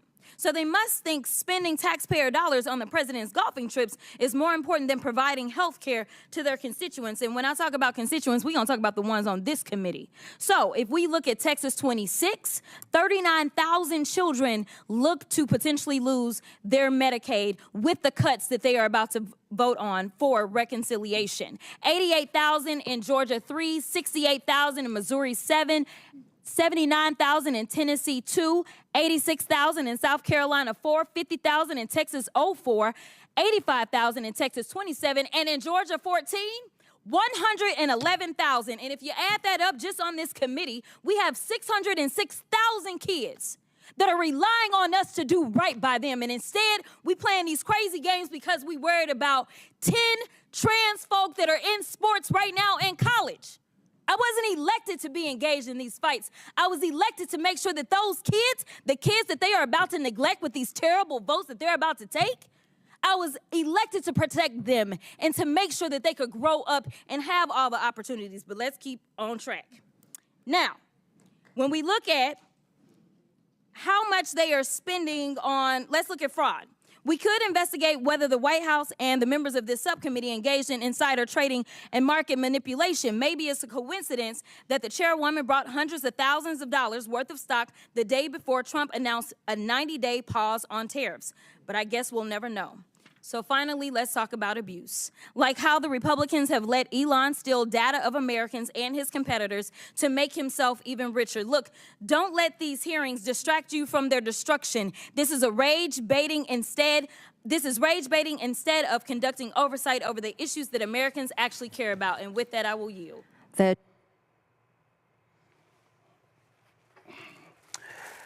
I think my congresswoman from Texas was just in that ass. Let me put on my Savannah State shades. I must say, Derek, she broke that thing down, and all three of them just had the Trump folk just running today. Roland, this is the fight we need to do all the time. We need to check these Republicans. My question is, to all the Republicans who are under the sound of my voice that's watching Roland Martin's show, where is the waste, fraud, and abuse? Because that's the purpose of this illegal, unsanctioned agency they call Department of Government Efficiency. Where's the DOGE has yet to find any efficiency, Roland. Because if they would have identified some waste, fraud, and abuse, they would have put it on Front Street. They would have said the lack of resources here or ineffective management there. The only thing DOGE has identified, Roland, is the inefficiency of Trump and Musk. Period. I mean, they said DOGE is going to help us stimulate economic growth. That's wrong because it's quite the opposite. DOGE is going to help us improve public services. Wrong again, because they negatively impact our healthcare, our education, our transportation, and everything else under the federal government. They said DOGE is going to help us increase public trust and transparency. Well, we would love to see that, because Marjorie got $283,000. They said DOGE is going to help reduce corruption. And we see corruption every weekend down in Mar-a-Lago. He said DOGE is going to help us do cost saving, enhance innovation, improve the environment, stability, and social equity. DOGE continued to demonstrate that the swamp was brought in over 100 days ago. If you're going to swing, Joy, swing. But you best not miss when it comes to Jasmine Crockett.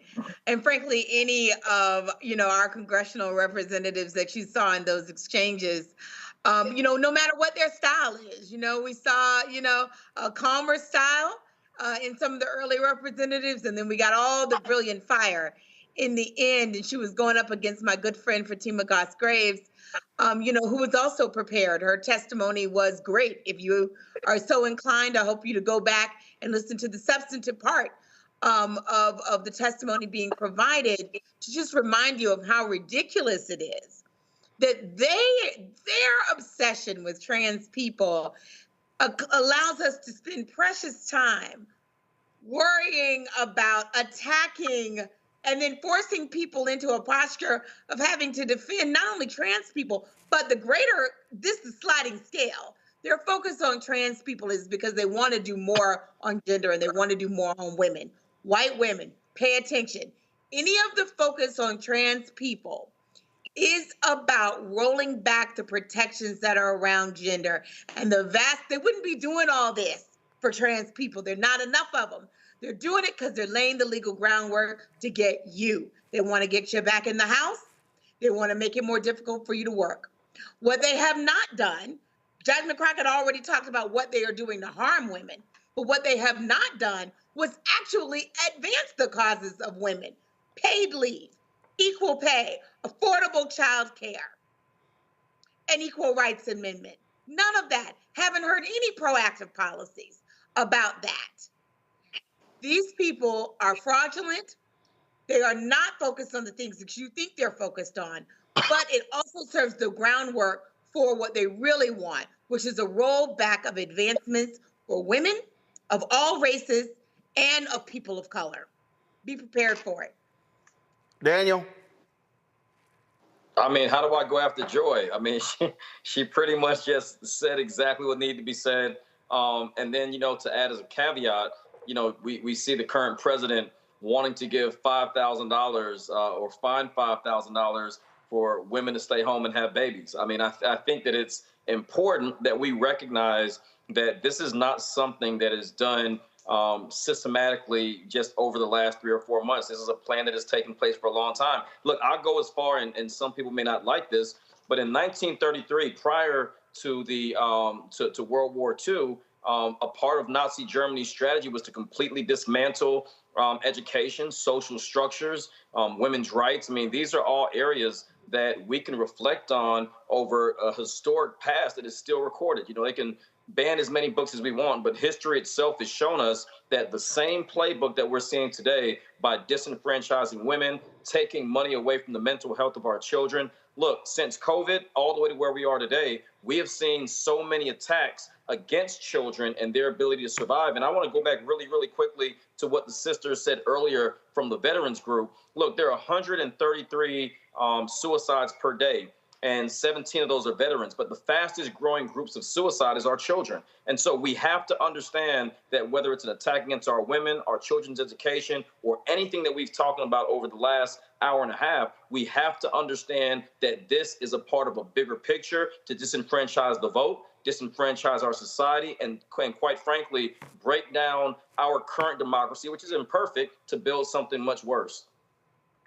Well, we see exactly what's going on. And again, if you're going to sit here and swing, you swing. I was trying to find this clip on which one of my phones I had it on. There was this great scene from the movie Double Take, Orlando Jones, Eddie Griffin. And Orlando Jones said, "You campaigning for an ass whooping and you about to get elected." Yeah. I love that line. I'll be right back.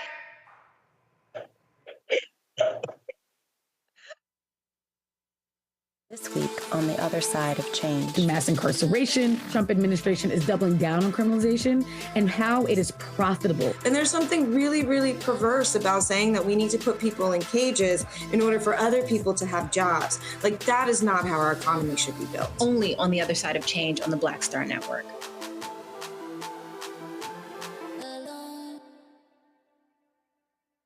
Hello, I'm Paula J. Parker. Truly proud on the Proud Family, Louder and Prouder on Disney+. And you're watching Roland Martin, Unfiltered.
Well, folks, drama at Jackson State. Anthony, go to my iPad. For the president of Jackson State, Marcus Thompson, has resigned This piece from Mississippi Today says, for the second time in 3 weeks, the state university's governing board met to discuss a personnel matter related to the historically black university. No reason was given as to why he resigned. They met for 2 hours. In April, the board also met for 2 hours. They released a statement that no personal action had been taken against him. He was hired late 2003 after his predecessor, Thomas Hudson, resigned after serving 3 years in that position. And so now he is out. So we'll see what's happening at Jackson State. Now, let's talk about Florida A&M. You have a lot of drama going on there for a president search, and a lot of alumni are unhappy. They believe that Ron DeSantis and the Republicans are trying to do a takeover of the school. In fact, Leon County Commissioner is calling on the FAMU board to resign over this. That's right. Leon County Commissioner Bill Proctor calling on 8 members of the Florida A&M Board of Trustees to resign after they voted to continue a controversial search for the next university's president. Right now, as we speak, they are holding a town hall at Bethel AME Church so they can formulate their response. To the Board of Trustees is not invited to the meeting, and the event is not sanctioned by FAMU.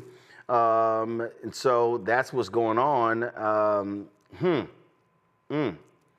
Say it's crazy. So it's just absolutely crazy what's going on.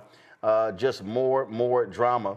And so this is what you see here, the 4 finalists for the job. And a lot of people are suggesting that they're saying that the board made all of these different changes. So Marva Johnson could be one of the 4 finalists, and folks are saying that she simply is unqualified for the job. My understanding is that you're going to have some major Florida A&M alumni come out tomorrow going against this search. We'll have those details for you. One of the things that I said to folks, Daniel, on numerous occasions, when we talked about what was happening with HBCUs, when you look at our largest HBCUs, they're state universities. And the reality is they're in red states. If you look at Texas Southern University, Prairie View A&M, that's in Texas. Greg Abbott, governor, controls that. You look at Alabama State, Alabama A&M, that's Kay Ivey, the governor of Alabama. When you look at Jackson State, that's Tate Reeves, Republican governor there. When you look at, luckily in North Carolina, you have a Democratic governor there, but when you look at Florida, same thing. The governor controls what happens there. And so I need people to understand that our HBCUs can very well be impacted by the MAGA politics in these states and what's happening nationally. 100%. Look, I'm an alum of Clark Atlanta University. My wife is an alum of Spelman College.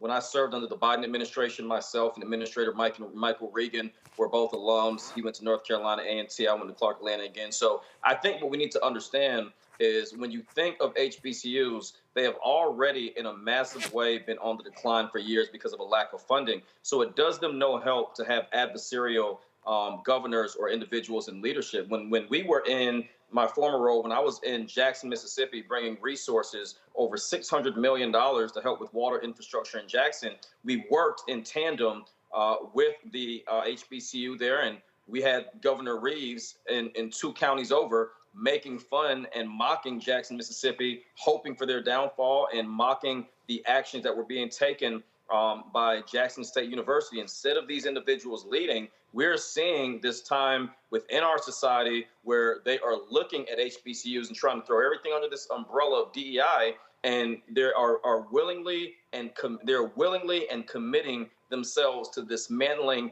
of these institutions. And let's not forget about Tennessee State University. Each of these are following the same playbook. We have to not be distracted. I have no doubt in my mind that at some point there will be retribution. Let's get out of the South and look at Howard University because of its affiliation with former Vice President Harris. So when we think of all the things that are happening, we have to understand that this is not a time for us to play politics with our institutions. They have educated some of the best and brightest judges, elected officials, film producers, entertainment producers, politicians, you name it. We have graduated those individuals from HBCUs, and they can't fail, falter, or fall under our watch, especially for those of us in southern states. Derek? Yeah, I definitely agree with Daniel and Roland. You know, we've said it on your show, the fight we had when it comes to funding and resources. Fort Valley State, right here in Georgia, where the Republicans have kept $600 million. And the previous administration, President Biden said, we all got to pay these funds. Unfortunately, that never happened. But the bottom line is this is strategic. They've been going after HBCUs since after the American Civil War. And so we got to make sure that we protect and preserve our HBCUs. They are the ones where we matriculated and created the doctors, the lawyers, and attorneys and the lights. Because if we don't, 10, 15, 20 years from now, we will not have any HBCUs in the South. Joy? That's right. You know what? This is a time, we don't have forever. It feels like Donald Trump's going to be there forever. He's not going to be there forever. We have to make sure we get through the next few years and to make that period as short as possible. But if whatever ecosystem you're a part of, if you're an HBCU grad, as I am, as many of us on this call are, you have to support your university. You have to hold them accountable. You have to give money. If you give money, you'll have more influence. You have to do these things. You have to come together, find a way to mobilize and turn your alumni base into a political action base, even if it's unofficial, right? You can be making sure that you are asking everyone to engage with their elected officials. You don't have to give any details to change your tax status. Just saying you want HBCU alumni calling in, not just voting. Our level of responsibility is higher. We have to give, and we have to call in, we have to engage, not just vote. We are required to do more.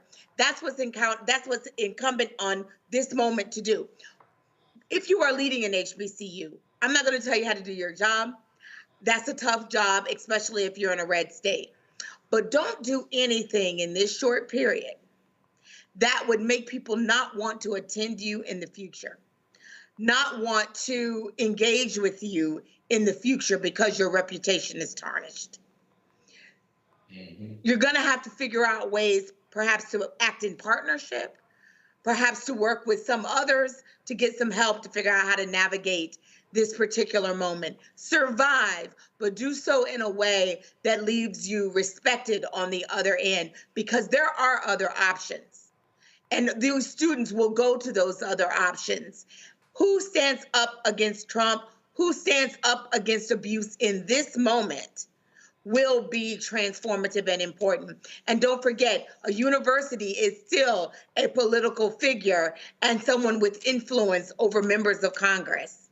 So don't leave, your influence on the table when it comes to reaching out to some of these Republican offices, letting them know that you are their constituent, your students who can vote are your constituents, and more importantly, your alumni are your constituents. Well, I think people need to understand that, again, what you have here is you have these universities, in these red states, you have, these governors that control the boards of trustees. And the bottom line is Florida A&M is a state university. Ron DeSantis is the governor, and people need to be very mindful of even black Republicans who might be on that board of trustees making decisions not in the best interest of Florida A&M, but in the interest of Ron DeSantis. So folks just need to be aware of that. So we're going to keep y'all abreast of what happens at Florida A&M. Going to a quick break. We come back. Our Tech Talk segment. right here, Roland Martin Unfiltered on the Black Star Network. Don't forget to support the work that we do. Join our Bring the Funk fan club. If you want to contribute via Cash App, use the Stripe QR code. You see it right here on the screen, or go to blackstarnetwork.com. Also, send your checking money or to make it out to Roland Martin Unfiltered. Send it to P.O. Box 57196, Washington, D.C. 20037-0196. PayPal is R Martin Unfiltered. Venmo is RM Unfiltered. Zelle, Roland at RolandSMartin.com. Roland at RolandMartinUnfiltered.com. We'll be right back. Now streaming on the Black Star Network. In France, me and Tony, and accidentally went to the Louvre, right? I had never been, and I saw a side door. And we got off the little bus. I said, come on, let's go to the Louvre. I mean, I'm just like, let's go to the Louvre, right? We're here. This black girl is at the door with this white guy, black African girl. And she says, oh my God, Vanessa Calloway. And I'm like this, you know me? And come to find out we were at the wrong door. But she said, I'm gonna let you just go in here. But I was in Paris, France. And that shocked me. She knew my name, she knew me. She knew my movie. You know, so it's like, you just gotta, they say, build and they will come. Put it out there, people will find it, they will come.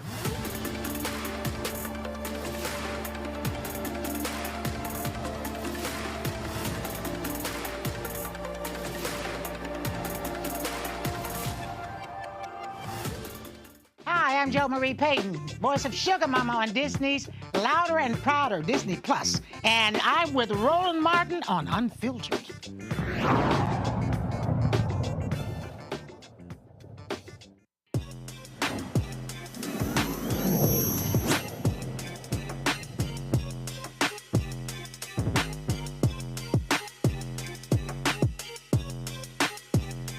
Folks, since the internet is blown up, stock images has been a billion-dollar business. Now there's a new company that wants to change that. When you look at a lot of the stock images out there, you don't find many black folks. You don't find people of color. And so as a result, this company says, you know what? We want to change that. Joining us right now, Steve Jones, founder and CEO of Pacto Stock, and Deshaun Brown, co-founder of the company as well. So, Pacto Stock, exactly what is it? Hey, thank you, Roland. It's exactly what you just described. So we're a global stock photography platform centered around positive images of people of color. For many decades, a lot of the largest stock companies did not include people of color in their libraries as a top priority. So Deshaun and I both came from advertising and marketing, and we were always looking to find images that made us look, authoritative, in a leadership position, positive, loving, caring human beings. And it was very difficult to find images that told the stories that we experience every day in our regular lives. So we decided to do something about it. It's a global problem, so we decided to start a global company to address it because it's just not Black Americans here in the States. We do this work across 65 countries, and it plays out no matter where you go, where there are always people who are going to be underrepresented when it comes to imagery and media. And as you know, an image is worth 1,000 words, so they're very influential in terms of how people see us and how we see ourselves. So we wanted to make sure not only are the images featuring melanated people, we wanted to make sure that the images are stereotype free, and the images are truly positive, so we can help impact the next generation of people of color coming up so they can see themselves in a beautiful light. So what are we talking about here when we talk about images? Is it video? Is it just photos? And again, for people who don't understand stock, if y'all have some of the photos, y'all go ahead and roll them. What we're talking about is, and again, we do this all the time. If you look at when we even utilize AI for some of this as well, in terms of creating African Americans in different settings. And what people don't understand is people see these stock photos everywhere, in commercials, in ads. They see them on websites. They see them slide presentations. I mean, it's ubiquitous these days in media. Yeah, Absolutely. It's a 30-year-old industry, $4 billion a year industry, and stock images are everywhere. It's the images you see when you go to your ATM screen, when you go to your favorite website, the brochures you see in your doctor's office. It's everywhere. The difference between what we're doing is we're also making sure that there are people of color behind the lens capturing the images so that they can have an opportunity to monetize the usage and the licensing of those imagery. Everyone's engaged with a stock photo at some point, whether you're interacting with your favorite brand or if you're a business owner and you're looking for those images for your website. It's a more economic way than hiring people to do a photo shoot. It always has been. But the main point is that you mentioned AI, and over the next year or so, AI is going to be responsible for about 80% of the images on the internet, but AI relies on data. So when you go back to all of those stock photography platforms that did not have enough images of people of color, that's what AI is learning from, right? So AI is learning that people of color are not necessarily the top priority, right? So if you type in CEO in an AI platform, you're not going to get someone that looks like me, you, or Deshaun, or so that's what we're also looking to solve. Gotcha. And first of all, so Deshaun, cost, but what is it? So who are you targeting to subscribe to this service? Most of our customers and clients represent global advertising agencies, brands, and corporations. That's where you see the biggest spend in terms of media. That's what you see in terms of the biggest influence in terms of marketing and advertising. And to Steve's point, I think the images represent the output. What we also represent is the voice within those marketing teams, within those creative rooms, within those production rooms, to make sure that not only do they have a platform to select the images, but they know which images are going to be culturally relevant and accurate to use for their marketing and advertising. Got it. What has been the response so far? Love it. I think with Steve and I think witness every day is someone saying, I wish I would have solved this 10 years ago, 20 years ago. So I don't think we've ever met a client or a customer or a studio who hasn't said, hey, I absolutely do not need this. Everyone needs images. Everyone needs to connect with their audiences in a culturally relevant and accurate way. So the response has been tremendous across the board. The response has also been tremendous with creators of color who now feel like they have an opportunity to capture images of people from their communities that look like them and have those images represented in billboards and social media ads and websites as well. So, Anthony, go to my iPad. So this, you have collections of color, and so you got different curated stuff. So, Dear Mama, May is for mothers, The Grass is Greener, Black Girls Rock, Black Don't Crack, Mommy and Me, Asian Lifestyle, Healthy Living. And then you got lifestyle, travel, young people, families, pet lovers, celebrities, men, LGBTQ, business, Hispanic, and others. What is the? So I'm on here. So you obviously people can sign up. And so they can become a contributor, supposed to become a model, all of that. But you also have an investment campaign going as well. And so you are. So you says. So here you raised $84,000 from investors. It says your first goal is hit. So what are you? What are you placing? What do you? How much are you trying to hit with this next round? So to date, we've raised about 1.7 million across several rounds. This particular round, we're looking to do 5 million. And we have access to high net worth individuals, institutional investment companies, but we wanted to make sure that this round was inclusive of everyone that looked like us. So normally in our larger rounds, it may be a $10,000, $25,000 minimum to get in. This one, we made sure that it was as low as $250. So anyone could go to WeFunder.com/Pacto Stock, invest $250, and that gets you shares of stock in Pacto Stock. We did not want this round to just be for the rich and the tech savvy, because we're now positioning ourselves to be a unique provider of AI data, and that's going to be a $7 trillion contributor to GDP over the next 10 years. And we want to make sure that people that look like us are not just consumers of AI, not consumers of these platforms, but also beneficiaries of it as it starts to generate wealth for other folks. Questions from the panel. Daniel, go. First of all, I want to say thank you to both of you brothers, because my wife is a designer and I understand how hard it is to find stock images and photos.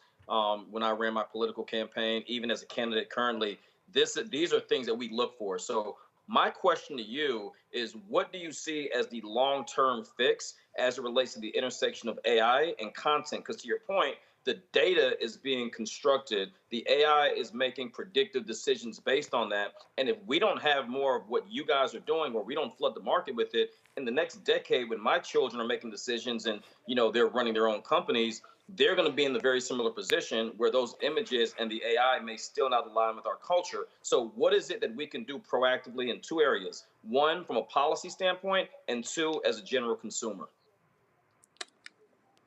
Yeah, so those are both great questions.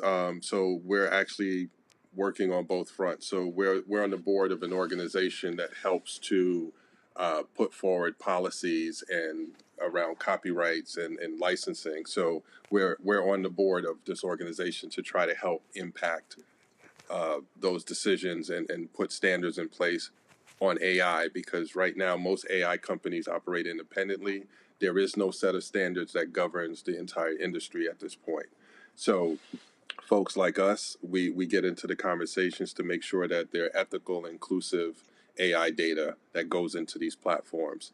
Now, the point about in the future where our kids are starting their own businesses and making decisions, we look at it a little differently. We look at in the future where AI is making those decisions that impact us, and we weren't included in phase one of the data that they use to then learn more about us and to make those decisions. So we're trying to get out in front of it as early as possible to scale our company to the point where we have impact and we can set standards that affect us globally. So I'm not sure if Deshaun wants to add anything to it, but those are really great questions. And right now we're so early stage in AI that we have the opportunity to help shape it for the next generation. I would add, I think, Steve, great points in terms of ethics, compensation. So making sure that companies like Pacto Stock, creators that Pacto Stock employs and contracts, are fairly compensated for their contribution to making sure that data from an AI perspective, from a training perspective, is more inclusive. So we advocate wholeheartedly for both fair ethical use and fair compensation. In terms of general consumers, I would say I think everyone should get involved in the technology just to understand what is currently out there. And you could work with companies like Pacto Stock, whether it's contributing content or being a model for content, to make sure that people like you, causes that may mean something to you, or communities where you come from, are represented in that data set. But general consumers, especially people of color, just have to get involved, because this is a rapidly developing technology that's just going to leave some folks behind, quite candidly. And Pacto Stock is a means to make sure that you are integrated into the future of AI and images. Joy?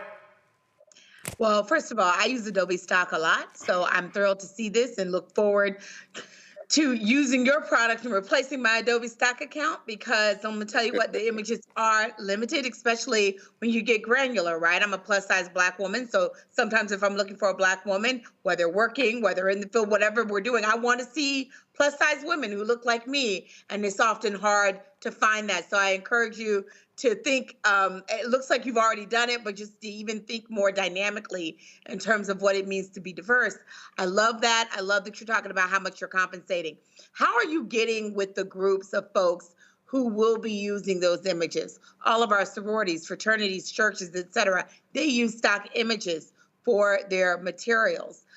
Any sophisticated person, and not just people of color, but starting with us so that we can begin spreading the word. What is your marketing plan?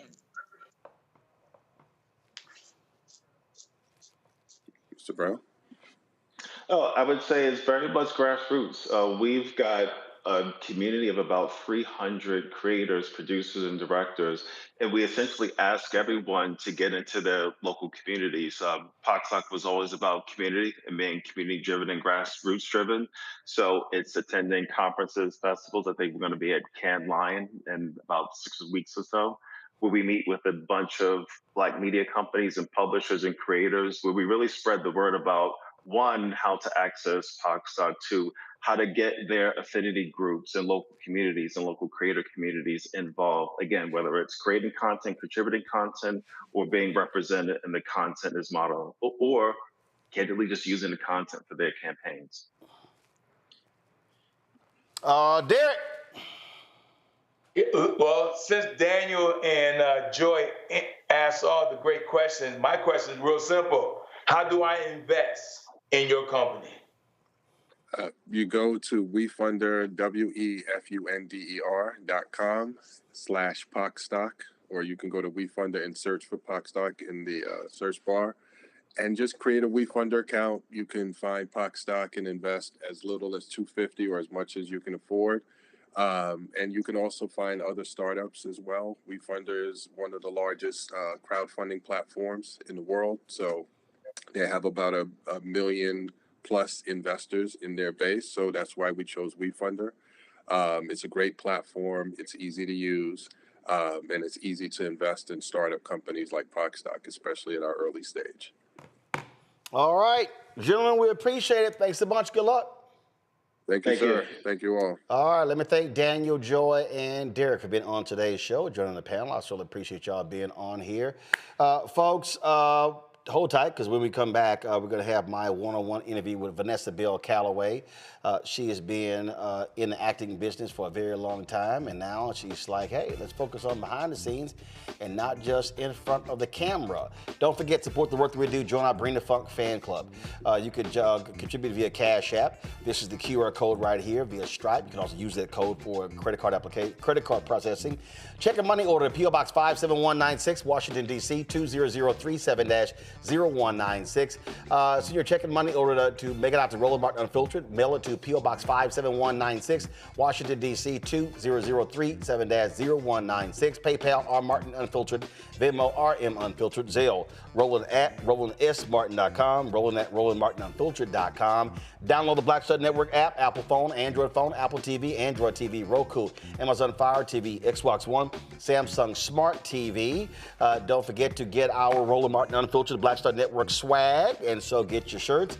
And go to RolandMartin.creator-spring.com. The QR code's there as well. Also, don't forget, download the app Fanbase, and you can get that as well. Or if you want to invest, startengine.com/Fanbase. We're going to roll right into it. Here's my conversation with the wonderful, talented, smart, gorgeous, and black just don't crack, Vanessa Calloway. Here's Rolling with Roland. Holla!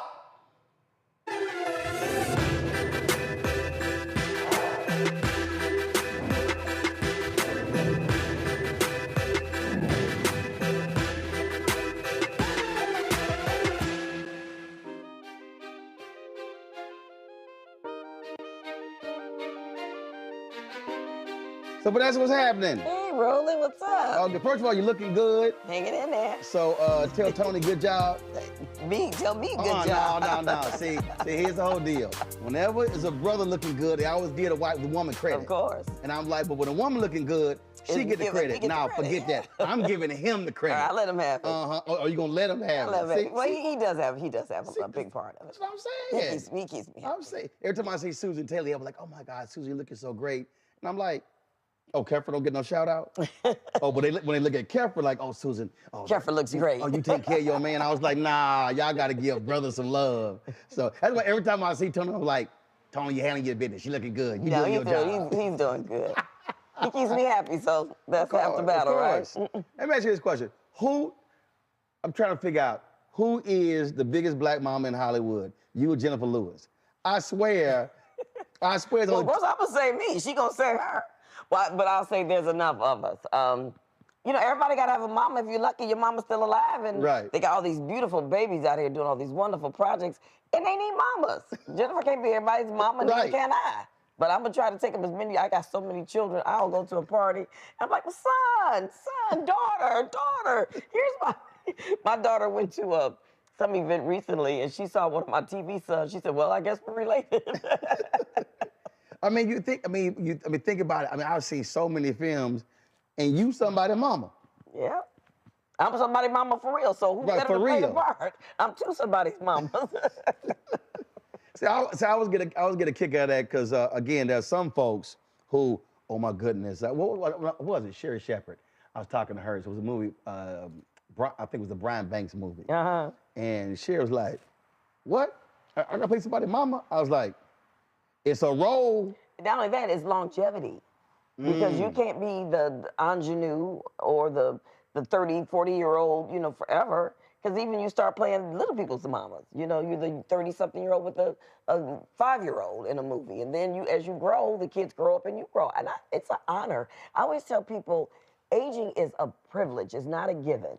So you complain about aging. God can fix that for you real good now. Yeah. We can remember you just the way you want to be remembered. Young and pretty at 20-something, you can make that happen. So for me, it's a privilege. And I don't mind aging on film because, hey, I think I do it pretty well. So. But very few people say that because they're so caught up in trying to hold on to that youth. And I understand that because that is the whole sexism, ageism in Hollywood.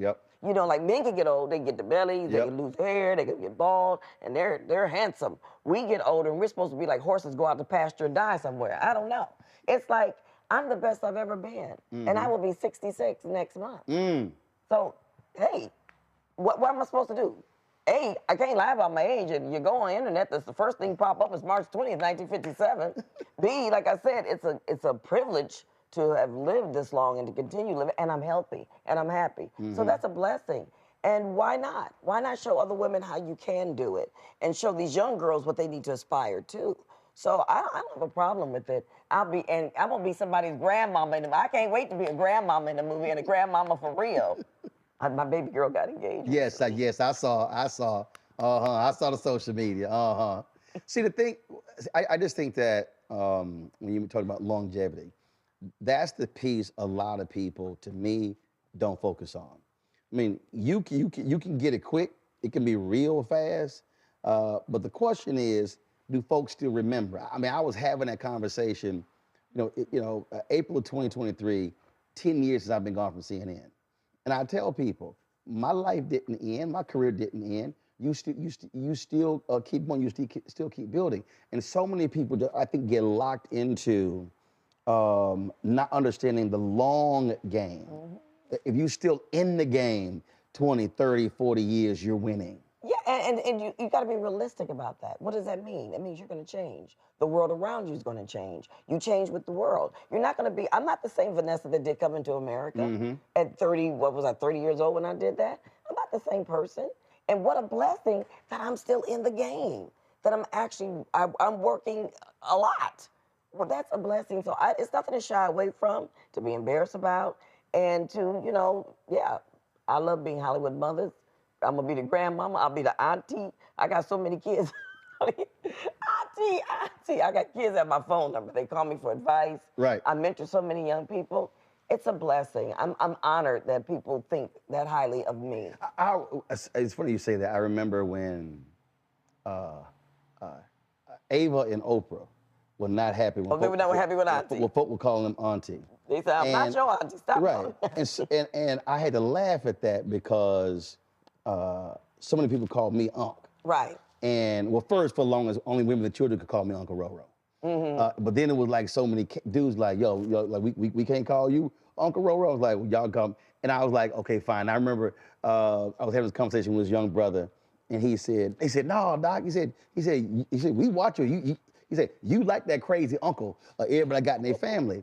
And I tell folk that doesn't bother me. Yeah. It doesn't bother me because I know in our community it is a sign of respect. It's endearment. It's endearment. It's reverence. Yeah. And the bottom line is, you ain't 30. Yeah. So the deal is... I respect, I remember that when that came out, and I respect Oprah and Ava's position on not wanting to be called auntie. I get that, but it doesn't bother me either. And there's so many kids in this city And they walked to me and said, "You gonna be my auntie? You gonna be my auntie?" And some kids have actually wiggled their way into my life because they were so determined to get to know me, and they really went out their way. And like you said, it's a term of endearment in our community.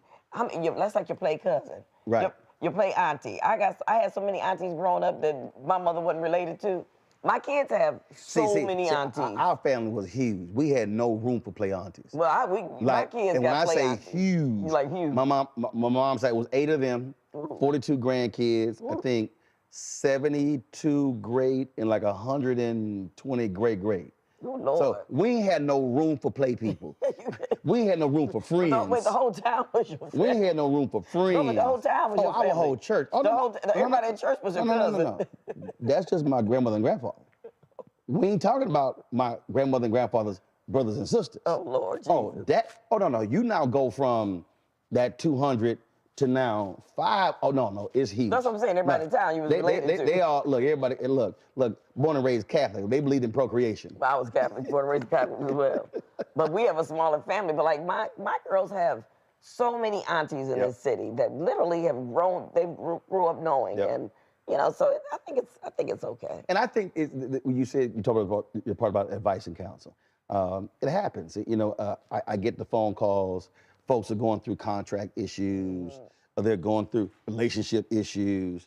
I'm looking at switching jobs. There's always something, and they need somebody who they can call, who they can trust, who they can say, hey, let me run this by you. And then there's other cats who I know who do deals. They don't call anybody. And I go, why in the hell did you do that deal you didn't call? And I'm like, you could have got a better deal. And so I'm always trying to explain to them, you have to understand why information sharing is so important, and pick the phone up and don't do it after the fact. There's nothing wrong with asking. Nothing at all. I mean, even at our age, there's nothing wrong with it. If somebody is at a different position than you, that knows more information than you, I'll pick up the phone and ask them, what do you think about this? How should I do that? And sometimes they're young people younger than me, so I don't get caught up in their age. People can teach you something no matter what age they are. If they are better equipped at something than you are, just ask. It's okay. How has this Hollywood game changed? You talked about coming to America at 30, where you're now 66. I mean, clearly everything used to be just big screen, small screen. Now is big screen, smaller screen. Now it's, now it's just a whole different world. Well, it's changed a lot. And I'd be lying if I said it wasn't changing for the better, but I still think that there's some headway. We made some headway, but we still need to make more headway. Absolutely. But yeah, it absolutely. This whole streaming and the whole, all these different channels coming out, that has helped so much because now I'm seeing all of these beautiful Black children getting jobs immediately out of college or acting school, or, really having a career that's designed for them to succeed later on in their 20s. I'm getting ready to direct this movie for BET. We started in a couple of weeks, so I've been casting. And getting all these tapes, it's like, back when I was their age, that didn't happen. Right. It just didn't happen. And it's like, I was one of the few that was privileged to audition for a lot of things. I didn't get a lot of things, but there weren't a lot of things to get, but I was always in the mix. But there's so many different types now. I'm seeing all different types of guys and girls, sizes, colors, heights, weights, and that's great, because that just didn't exist. Some of them still need to go to acting class, but that's okay. They start out, So it's changed a lot because we have so much more content. And even for people like me. More platforms. Like I've been the female lead in a couple of series. I'm directing. The sisters that back then that were my age now, the Beverly Todds and all those when they were like my age, there was nothing. There was nothing. And a part came along every now and then. Right. So even though I was working, they were working less. Yep. Because they were older than me.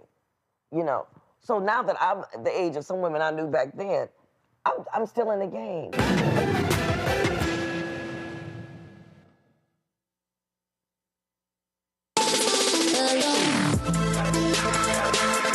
Hey y'all, welcome to The Other Side of Change, only on the Black Star Network and hosted by myself, Bria Baker, and my good sis, Jamira Burley. We are just two millennial women tackling everything at the intersection of politics, gender, and pop culture. And we don't just settle for commentary. This is about solution-driven dialogue to get us to the world as it could be and not just as it is. Watch us on the Black Star Network, so tune in to The Other Side of Change.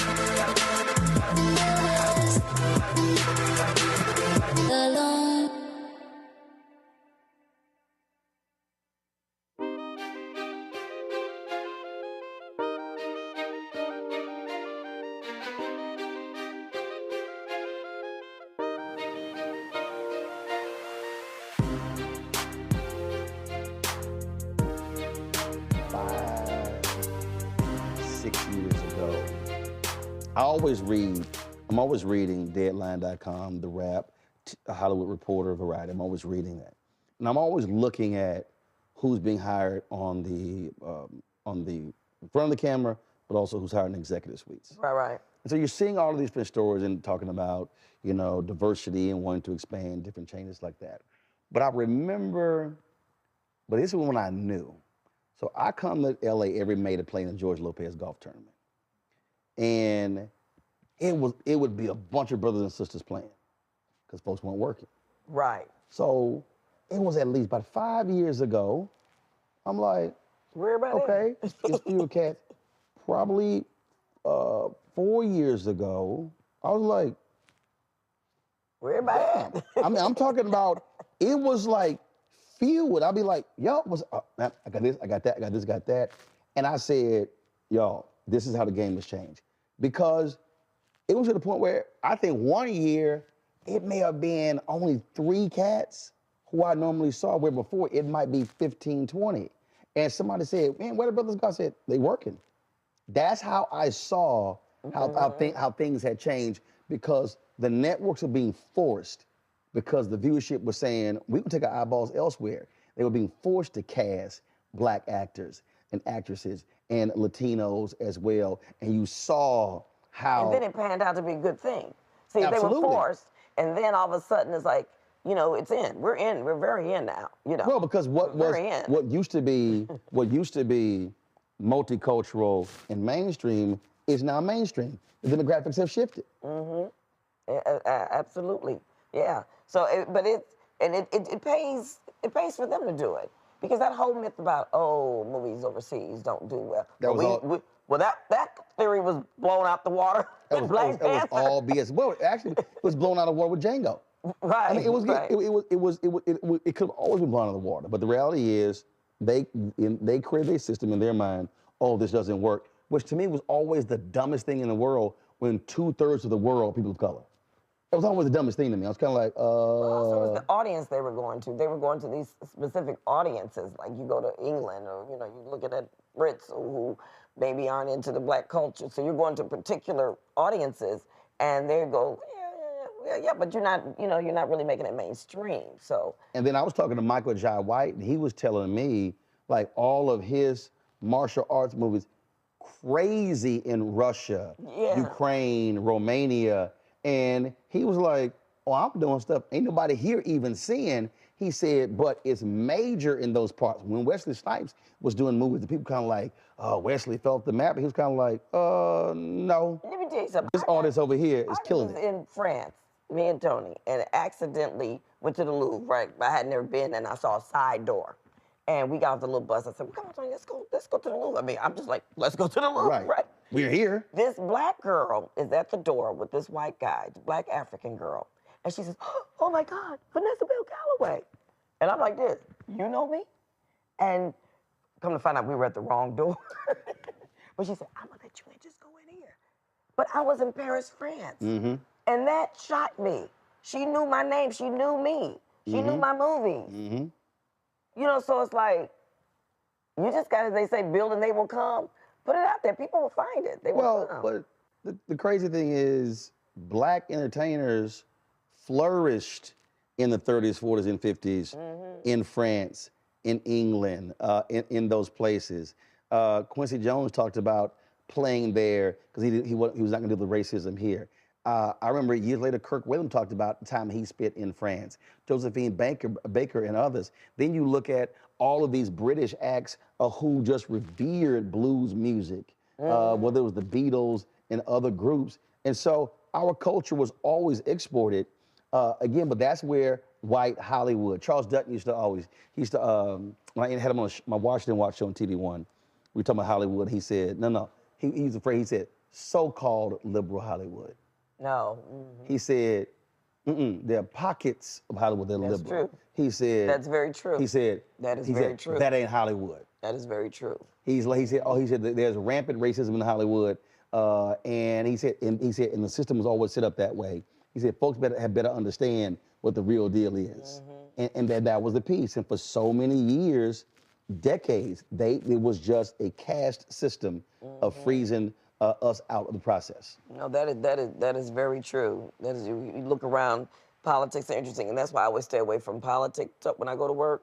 I try to stay away from those conversations because you never know who's on what side of the coin. Because the folks you think are with you, they're not necessarily with you. And just because somebody may cut a check to the UNCF, don't mean they with you. Right, and you don't know where they're getting their money from. So, very true.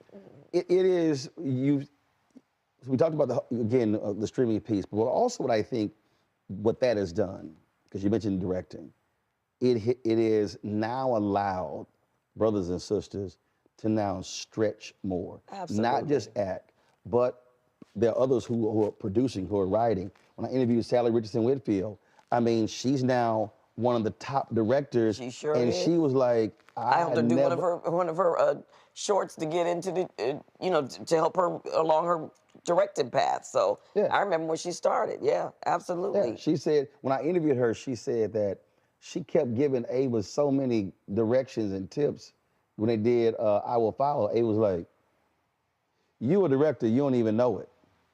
And she said it was she had never thought about it. It was like, me, a director? And look at her now. But that's when you have the expanded platforms and the opportunities that then says, oh, we're gonna give you a shot to actually shoot this. That to me is why I think is so important I tell people all the time, the internet has completely opened the floodgates, and now the same folk don't control the gate. And also, it makes sense. If what Sally came to realization about is something I came to realization about too. When you've been behind the camera for so long, in front of the camera for so long, the natural progression is to go behind. You know more than you think you know. That's if you paid attention. Well, if you paid attention, Yes. and if you want to, because not everybody that acts want to direct. Precisely. Trust me. And the days, because I'm still very much an actress. I haven't given up my career just to direct. I do love directing, but there are days when I'm an actress, I'm like this. Bye. Y'all got this. I got one scene.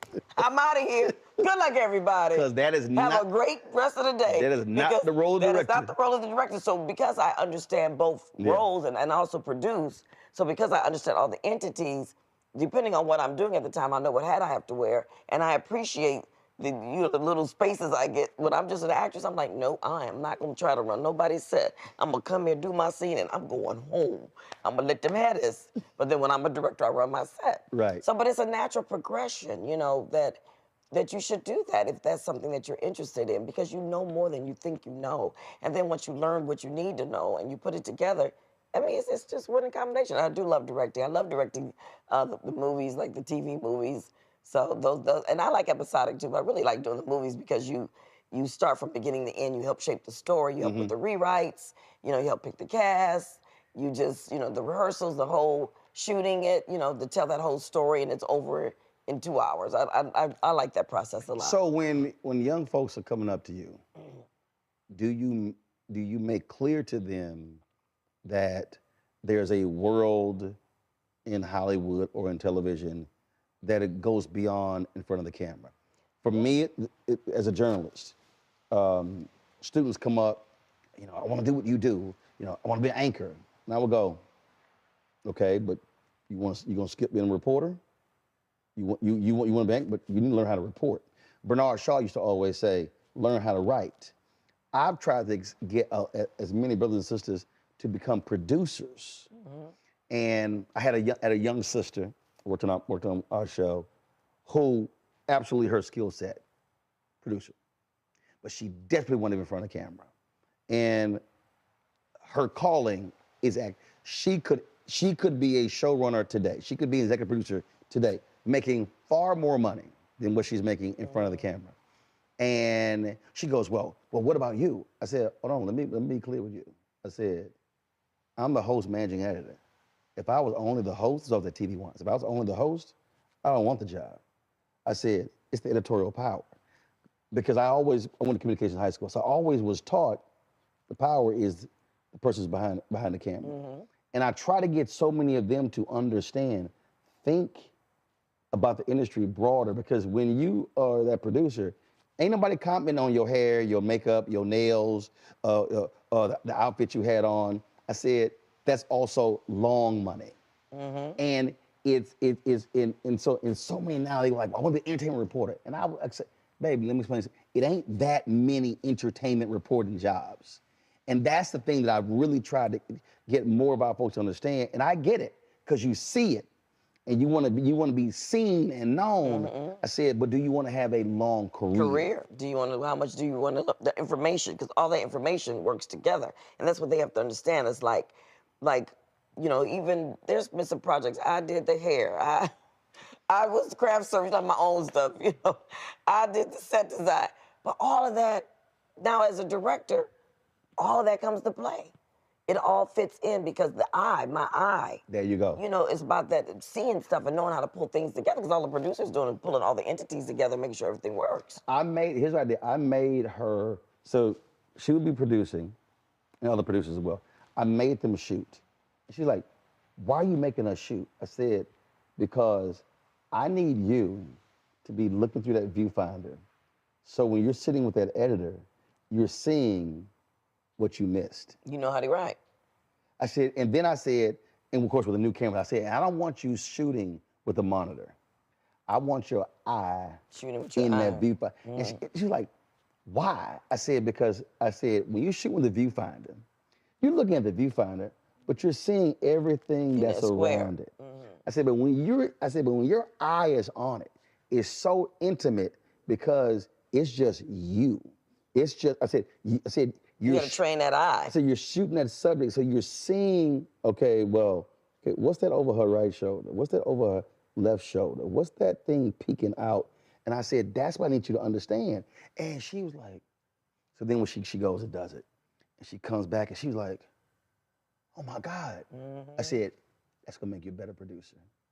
She didn't want to shoot, but I needed her to understand. Because you gotta understand everybody's job. Like, what was it, Michael Eisner? He tells a story about how, I believe it was him, the Disney, you know, it was a Disney CEO, and he tells a story about how he started Disney as a page, and he did every single job before he became CEO. It's the same thing. The more jobs that you experience, the more jobs that you do. When you have to run a ship, you know what everything should look like. You know what every person should be doing. There you go. And you know how to fill in if something is shortcomings here. You know how to make it happen. And when somebody start lying to you, like, hold up. You know. No. You know everything. It's like, you know. So and it's not that you're an expert at it, but you have a working knowledge of it. How it should be. And then you're able to put it all together. Exactly. And say, all right, this is how I sort of want this So to you be did that young lady a favor by teaching her that, because you really need to know everything. And that was, you know. And that was a piece. And it's so many folks, they fight it, they resist it.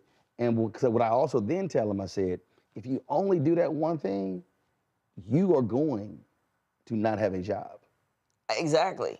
I said, because what's happening, because here's the piece that people— Because you're not valuable, because everybody can just take that over. It's like, you need to be more valuable to any company, how many things you could do. And also, it's your Rolodex. Like what I found, like we were scouting and doing all this stuff, and because I have the pleasure finally to shoot a movie here in town and not go out of town, my Rolodex is crazy. There you go. I was able to get so many favors and this, that, and other, just based on relationships. There you go. You know, so these kids need to understand, yeah, you could produce at this studio for a while, or you could be over here doing another job. And it may seem like it's taking forever, but then you get to a point where all of these entities you've been a part of, you've touched, you know, and you can pick up the phone and call people in different parts of the city, or different job requires, whatever you need, and just start talking and making stuff happen. I interviewed Issa Rae, and it was hilarious. So this clip goes viral like once every 6 months.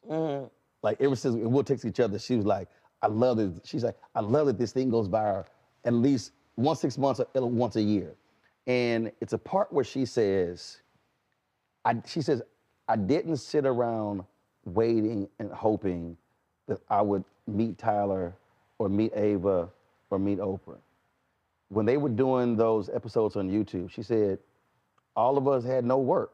So my friends were lighting, cinematographer, director, producer.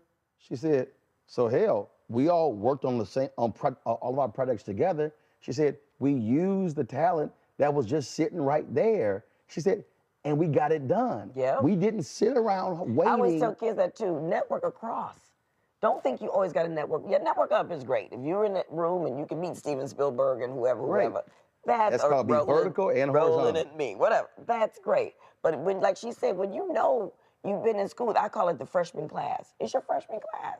You know the guy who writes. You know the guy who wants to be a DP. You know the camera guy. You know the girl who wants to produce or the guy who wants to produce. The person who wants to be. You know those people. And she was right. And I was huge fans of that awkward black girl. Me and my daughter Allie watched that. Matter of fact, when I first met her, I scared her to death. We were at Essence Woman's, the luncheon that they had. And I turned around. I said, "Oh!" And she did like this. I said, "Oh my God, I love you so much." I'm just. She's like this, like. I mean, nobody knew her then, right? Right. And I took a picture, or either I called my daughter and said, "Look, I got Issa Rae," you know, and I told her what a big fans we were of the show. And years later, she thanked me for that on stage, and she hooked me up with my web series and introduced me to somebody who helped me with my web series. Right. And now my daughter, Ashley, works with Color Creative, works for a company. So that's sister, I love that sister. Well, it was always funny because I sent her, I forgot what it was. It was when Insecure had the final episode. So I sent her a text. She's like, "You about to make me cry." I could tell I was so proud of her because there were things that I'm iterating with being on the panel, and she was also there, and it was sort of the same thing. You know, she wasn't on HBO. She didn't have a deal, but she was doing the web series, was building her name. And so we would always just cross paths at different events. And what I always tell people, if you're a preacher, you can't say, "Oh man, I want to be like Jakes," if you ignore when Jakes was digging ditches in West Virginia. Oh, you want to be like Potter's House Jakes. But that's the same Jakes who was digging ditches in West Virginia. It's the same person. And that to me, when I see folk who, "Oh my God, Issa Rae," or if they see any other, I'm like, no. Learn their story, because you don't just arrive at a place happenstance. Everything that happened before the thing hit played a role in it hitting. And that's what a lot of these kids need to understand. And that's this generation, you know, they want to just, you know, get out of school and just be famous or just make the money. They want to skip the steps, and like you can't skip the steps. It's every generation. Gen X was the same way. But the reality is, if you skip the steps, it's going to show up. Sooner or later. And if you can skip the steps, because a lot of people can't skip the steps because you don't have the information to take you to that point you think you want to go to. It's like you can't be an investment banker and not go to school and learn about banking. You know, you can't just leave high school and become an investment banker, but maybe you can on your own and you're somewhere in a room and you learn enough and then you become this big to-do, you know, because you made a lot of money. Right. But you got to go through the steps. You can't become a lawyer, certified lawyer or doctor without going through the steps. And that's what, you know, a lot of these kids have to understand, even though they think that acting and producing and directing is easy, it's not. It really isn't. And it really takes a certain skill set and information and knowledge and experience to be able to do it. Especially if you try to do more than one, be multifaceted and do more than one at once.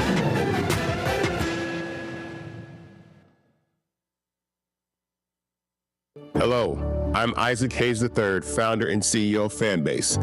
And right now we're accepting investors in our $17 million round to revolutionize the future of social media. Today, for just $399, you can own 60 shares of stock in Fanbase at $665 a share. Go to startengine.com/fanbase and invest today. While the big platforms have grown too massive and disconnected from their users, Fanbase is building a platform where creators and users truly come first. We've already raised $4.8 million from everyday investors who believe in this vision, and now you can join them. This is your chance to invest in a social media tech company with over 1 million users that is disrupting media by allowing anyone to reach all of their following and monetize their content from day one. The market is changing, big platforms are failing to serve their users, and Fanbase is stepping up to fill the gap. Don't wait until it's too late. Invest now. Invest for yourself and your future. Go to startengine.com/fanbase and own the future of social media.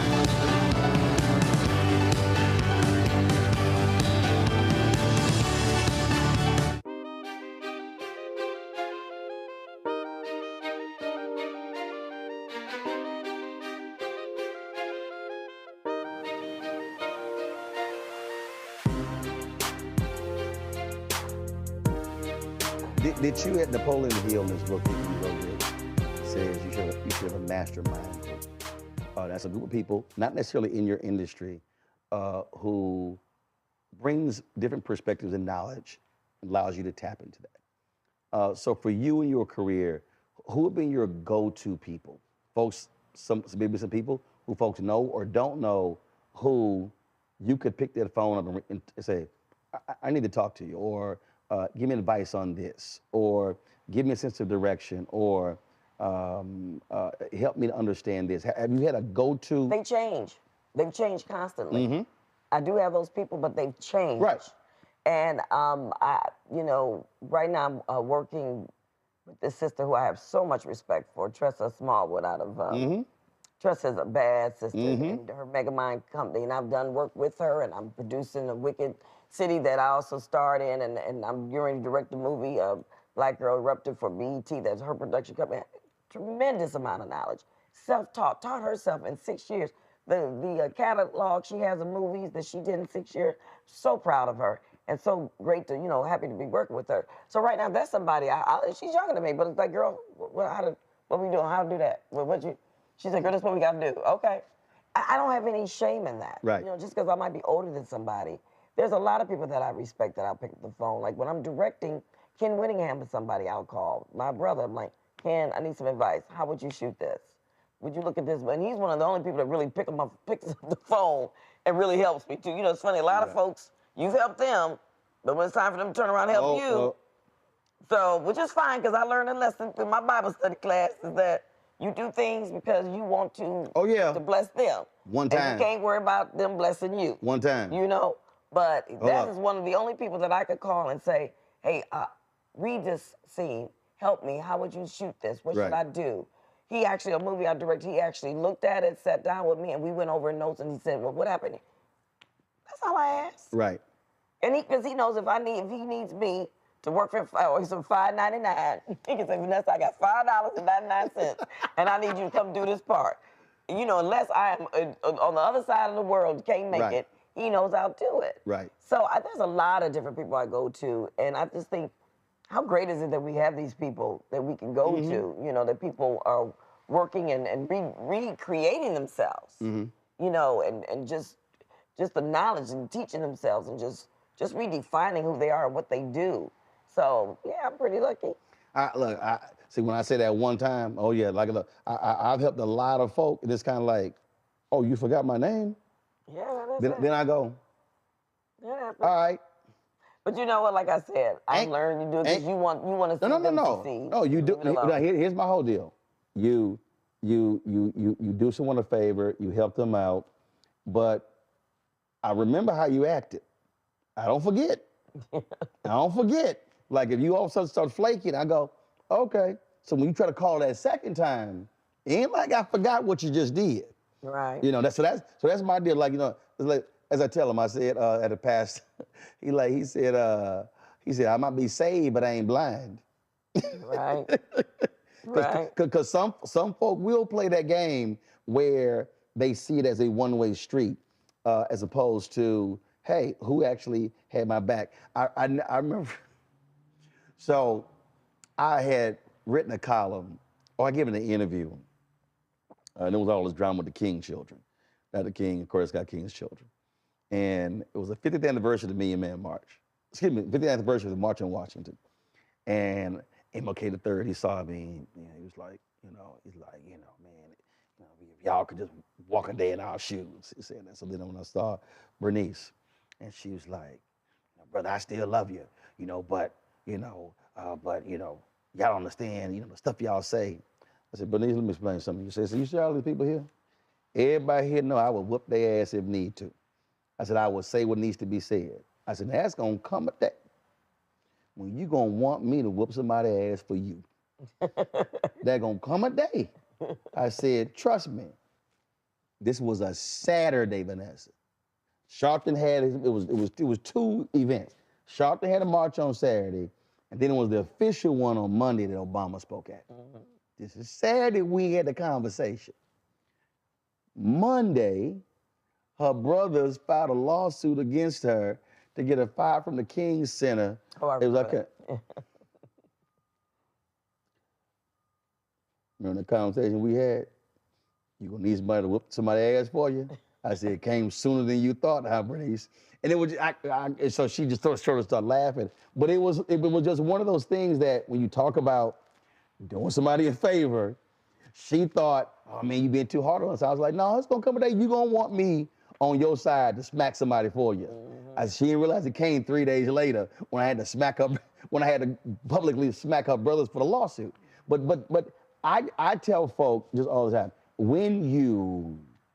when somebody does something for you, I tell them it is important for you to remember. Yes. And for you to also pay it forward because you didn't get there because of you. And it doesn't, and when I say that, I mean, it's not like they're gonna come back and give me something. Right. Because what I realized too is like, by me blessing somebody with a favor, be it my presence or something I have or some knowledge, whatever, I get blessed because of the things that come to me in other directions. So that's fine. But like you said, it's just along the way. If you ever see something that you could bless me with because I really blessed you, and I'm not talking about little favors. I'm talking about some of the bigger favors you've done. I'm not talking about the little bitty stuff. Then, like you said, just don't forget because we all need a little blessing every now and again. Absolutely. I mean, but it is, but that is. Look, I just believe that when you are in a position where you can help someone else who's helped you, yeah, absolutely. It was a sister who's an actress, and I said, I had done these interviews for my show, let's do it. She was like, me? I said, yeah. I was like, why not? And she said, well, I got several things I'm working on. I said, fine. Let me know when those things happen. We'll have you on the show. That ain't killing me. Right. That's easy for you to do. It's easy, but it's not like, oh my God, no, I can't. I'm like, no. I was like, not a problem. Let me know, and sure, can have you on the show. We can send something out. We can promote it. I've done that where someone will, hey Roland, can you post this here? Sure, no problem. Then you had those folk who asked you 7-8 times, can you post it? I'm like, look. And then they never asked, hey, can I help you? Ronaldo Glover was a frat brother of mine, met him in Chicago. Did not know him long, he died of pancreatic cancer when I ran Chicago Defender. And this is what he would always say. He would always say, no, how can I be of assistance? Oh. He would always, he told me that when the mayor, he was the chairman of the City College of Chicago, chair of the board. He was being replaced by the mayor. He goes to the meeting knowing he's getting fired. Right. He's getting replaced. And said the same thing. How can I be of assistance? And the mayor was sort of like, but that was Ray's deal. His whole deal was, how can I be of assistance? If he said, Roland, if you ever go to China, you let me know if you got any issues. I got significant relationships in China. It was just, I was like, oh, okay. But I know people like that, and I'm gonna say, in all fairness, I gotta say, some of the biggest blessings I've had were with people that I did favors for. When I talk about getting $5.99, that's always my joke. And they literally turned around to, well, saints and sinners. Swirl, Donna and Eric, and I did stuff for them for $2.99 in the corner in the back in North Carolina, standing in that corner with five monologues, Had to ride the horse and the donkey back to LA type of job. Right. But because I believed in the brothers. That's right. And then when the time came for saints and sinners, it was like, it wasn't even a You want it, it's yours. And the same thing with Black Hamptons, with Tridestin, with Indy and Trey. Same thing. I done done stuff for them and Carl Weber running up and down the street, changing in the bathroom, whatever it needed. I say, y'all got it. Y'all family believe you. See, but that's where I tell folks, one, you don't know where they're going. Right. You just believe it. And it's if interesting. you believe like in I believe in Tressa, just always believed in her. And there's just certain people you meet, and it's like to be a part of their world. You connect. You meet, you connect, and it's like it's God talking to you. He's like, you know what? It's not about the money. That's right. It's not about the money. It's about the relationship. It's about the relationship, and because when they grew, I grew. That's what I'm saying. That's it. They allowed me to grow with them in ways that other people weren't giving me the opportunities. With Swirl, that's when I started directing.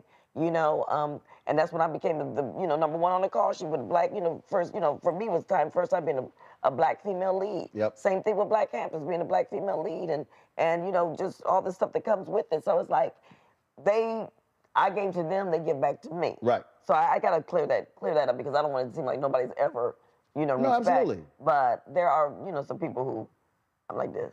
Oh no, it's called you gonna get the side eye. It's like you gonna get you gonna get the side eye. Oh, absolutely. I just that's just something that I do think people have to really understand. You can't look at a person or an opportunity today and only measure it. Nah, man, I ain't doing that. I ain't doing that. No, you cannot. You'll miss out on so many blessings. Oh my God. And if I tell any of these young people, it's like, and especially listen to your soul. Your spirit will tell you when you're aligned with the right people. Yep. Your spirit will tell you that. And I always say, if I only did jobs for money, I would have no resume. I would have no resume because and then when I get with the big studios, I'm like, okay, I'm gonna make y'all pay me, but I couldn't get from Homeboy over here. Yes. Y'all got to give me a little extra because the job I did before, they didn't have no money. But how wonderful is it when you go to work and you have such a great time, you love being with the people, but more importantly, I love it when I go and I'm appreciated. And I go on set, I'm directing or producing or both or as the actress, and everybody, now they gave me $5.99 and that's the best they had. But they appreciate me being there, they value me, and that's what I love. But you also know they ain't trying to play you. Right. Because there's some folk will try to play you. But I know listen, all I got is $5.99. You like, your ass got $10.99. You got $10.99. Like, like you just trying to play me. Right. But I think you said it best when you said your spirit picks up on it. Because there are people who I come in contact with. It's like, no, I'm good. I ain't trying to. No, I ain't trying to be around you. And it's and the folks kind of like, oh, you like? No, I'm just. Because if you always. You feel it. I always tell my girls that it's like it's just that little voice inside of you. You can call it God, you can call it just whatever you want to call it, But if my head cocks to the side, or if for 1 minute I think, Vanessa, that's the world. That's God telling me, don't do it. Always know. Always know that little voice is the first thing to guide you and it's telling you the truth. It's telling you to lead a party. Mine ain't no little voice. Hell no. Yours is screaming from mine be hollering like, leave. This is. Turn around and run. I ain't lying. This happened. This is when I say this, I'm in Atlanta. I was working on a project with major broadcasting cable network. So we're sitting in this guy's apartment, Four Seasons in Atlanta.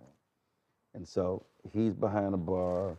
It's a guy with a law firm sitting on the table. They were trying to do a deal with one of his LLCs, penny stocks, and try to do a publicly traded offering sort of stuff. And I'm sitting there, no lie.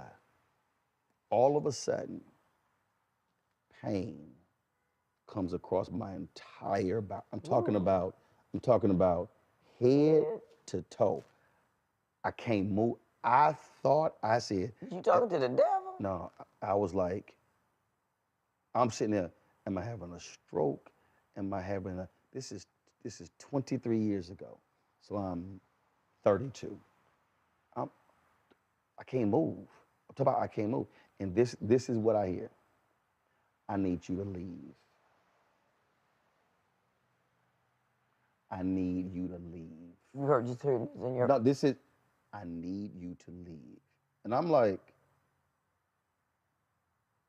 So I try to get up. my entire body is racked with, I'm like pain, like I could barely move. I get up, guys, I gotta go. I'm talking about, I'm moving like, this is how I'm moving to the door. I can barely walk. This is how I walk down the hallway to the elevator, go downstairs, get a valet my slip to drive back to my hotel. I'm in pain. I'm behind the wheel. I'm in pain. It's continuing. I get to the hotel, walk into my hotel, open your Bible. Now, mind you, again, I'm born and raised Catholic. We don't even know how many books in the Bible. They don't teach you none of that. Right, right. Straight up, open. This is not bookmarked. This ain't not. Open straight to Psalm 1:1. The godly do not walk in the counsel of the wicked. Then I hear, I could not have you in that room with what was going down. Okay, cool. Pain goes away. Ain't that something? I believe it. What? Next day we at lunch. 4 of us, we sitting there, Chinese restaurant, we talking. One of the sisters mentions the name of the brother who's And the a part pain came back. Oh, the pain came back. Then the exact pain.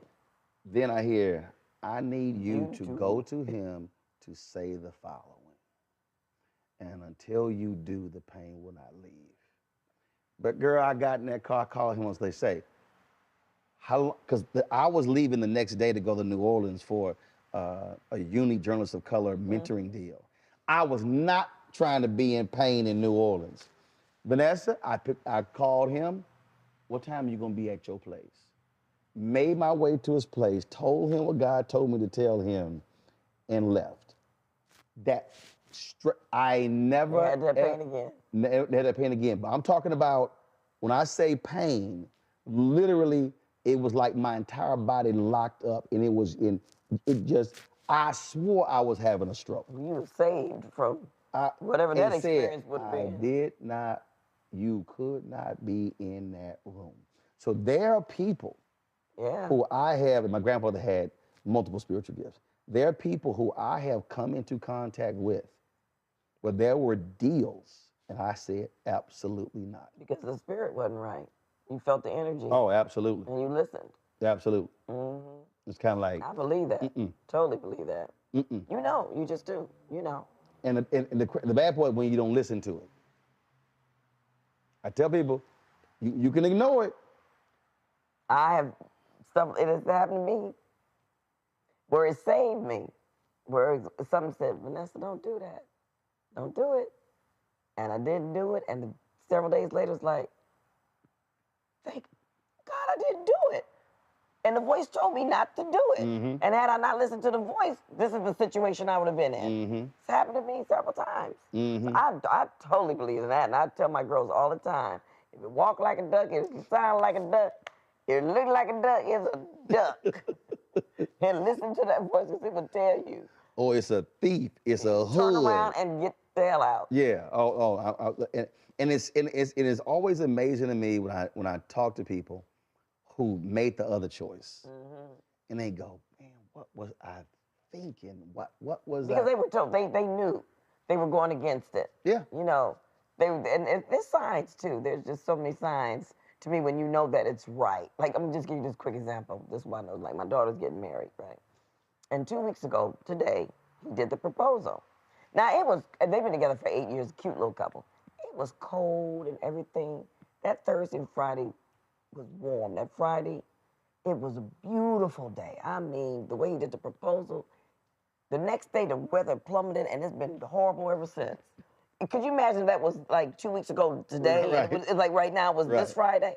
You know, so I said, little signs like that mean something to me. I'm like, that's when you know it's right. When little things happen that just make everything so much easier and it just fits without being forced.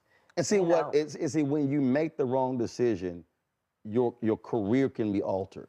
Your life can be altered. I mean, I was speaking at, I think it was at Bethune-Cookman I was speaking. It was a brother, and this dude was headed for major Division 1A scholarships, and He was walking to his girlfriend's house, and it was only three blocks or so. And his cats rolled up. So, man, we'll give you a ride over there. And he said don't get in that car. And he did. Don't get in that car. Don't get in that car. It was tip, don't get in that car. And he said it was 3 blocks. And he got in that car, and they got pulled over. That led him to go to prison. He didn't know what they were carrying in that car. He said, I was headed. He said, I was headed to the pros. I was headed to make scholarship. He said, and the voice told him not to get in that car. He said, and you got to trust he that. He said it was 3 blocks. He said, I could walk 3 blocks. He said, but I was like, man, okay, fine, I'll do the ride. And he said, completely altered his But that's life. also a lesson in letting people pressure you or talk you out of what you need to do.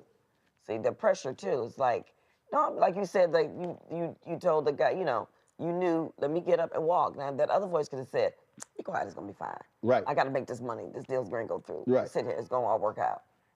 And you don't know what could have happened. Oh yeah. So that you gotta know that too. It's like, don't be pressured. If you believe in yourself and you believe in the road you've chosen and you believe in your project or whatever it is you're doing, and you know, hands down, you are doing the right thing at the right time, you gotta stick to that and see it out. Even if there's a bump or even if there's, it may like get a little weary, like, am I doing the right thing? But then you say, no, you're doing the right thing. It's just a little bump. You gotta believe that. You gotta keep going because people will try to take you off your course. See, that young man, unfortunately, he let those people take him off his course when he knew they should not be doing it. And we all face that. And, we got to tell all these kids, today, especially all this stuff going on, just stay the course. The rainbow or whatever you want to call it, it's going to be over there. But you got to stay the course and do the work. And then it will come to fruition. Oh, that's the key.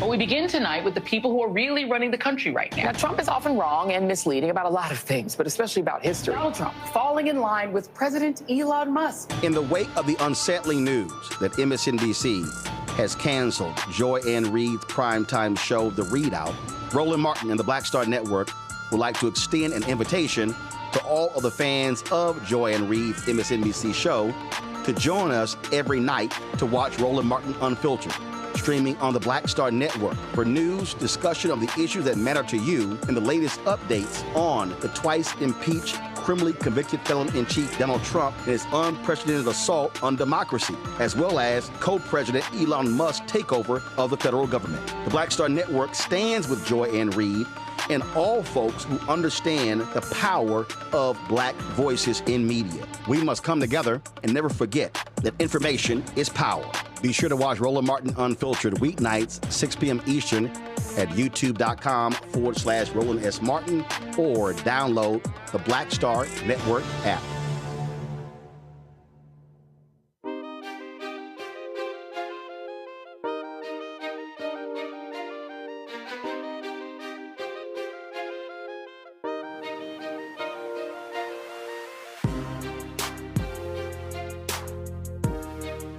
Work with a lot of folks. Who have you worked with that you learned the most from? That's a very good question. Wow. Just being in their presence, watching them, seeing how they move and flow. That's a very and good question. I wish I had somebody on the tip of my tongue right now. Wow.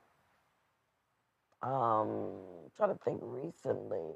I think the thing I've learned mostly is not the actors, because I'm in a different mindset. It's like just watching producers. Like I just finished this Vince Staples show. Vince Staples has just finished his show, playing his mother. And watching those young producers on set, I was learning from watching them. I was learning from watching Vince, because he's running his stuff, baby. I had to pull him aside and tell him how proud I was of him, because he realizes his name is on the show, and he is involved, and he's writing some of the episodes. And he is involved in every little thing. He's just not that person sitting back being the star. And so, yeah, I have to say just recently, because I just finished rapping with them, I learned a lot just being on that set with, and young people, all young people, younger than me, some very young, some could be my kids, and some could be my nephews. Because them old fools, I ain't gonna claim that gave birth to some of them old people. But no, that's a very good question. But I think I learn now more from when I'm working with directors As an actress, I watch them, or when I'm working with producers, I watch how they're, pulling all their stuff together. Because a lot of times, when I'm working on a set, especially when I'm working with a younger group of people, because I never mess with another director's set. But there's so many times I want to pull somebody aside, like, come here, let me tell you, would you like a little advice on how to work that little line, how to do the scene? I'm gonna let the director tell you. Yeah, that's a very good question, though. But I always try to pay attention to everything that's going on around me when I work. You did a reshoot of the Coming to a Scene. Coming to America. Coming to America, and so many folks were just loving it. Is it still crazy to you, the folk who remember that scene, the barking and the hopping and the?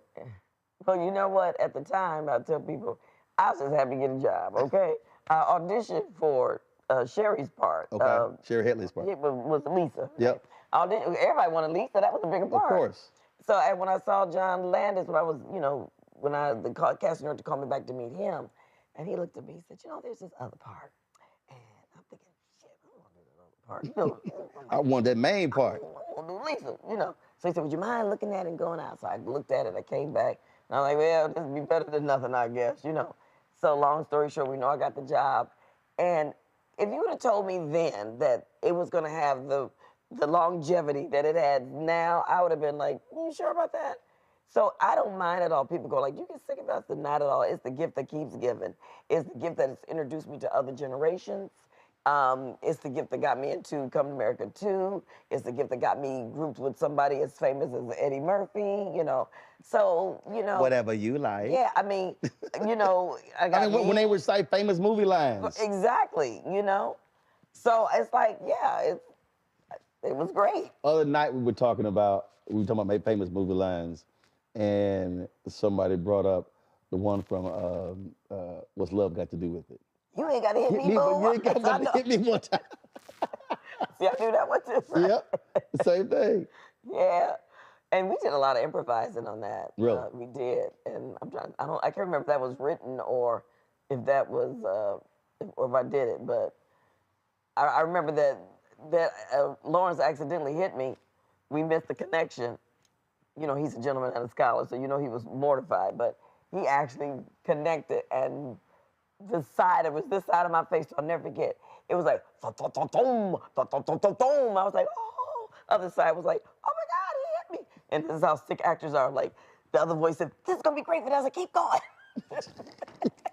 You like, so my head's spinning. You like, shit, that hurt. You know how you had the cartoon with the little birds, the little birds on top of my head. I'm like, keep going. So I rolled over and I get up. I was really cussing them out. You like, that wasn't acting going on. That's the one they used. Of course, everybody was like this until they said cut. They were happy I didn't stop. Right. But they were like, because everybody could hear it. That's how. Wow. He slapped it. He slapped big old hand of man. Right. And you know how you do this, right? Right. And we missed the connection, so it was like, pow, I was like, oh. But I kept going. And I'm glad I did. Dang. I was tough. I was younger. I had to be tough. It's like, nothing's going to stop me from actually doing my scene. But that damn slap hurt. Shit, I probably would he hit me now, I probably would stop.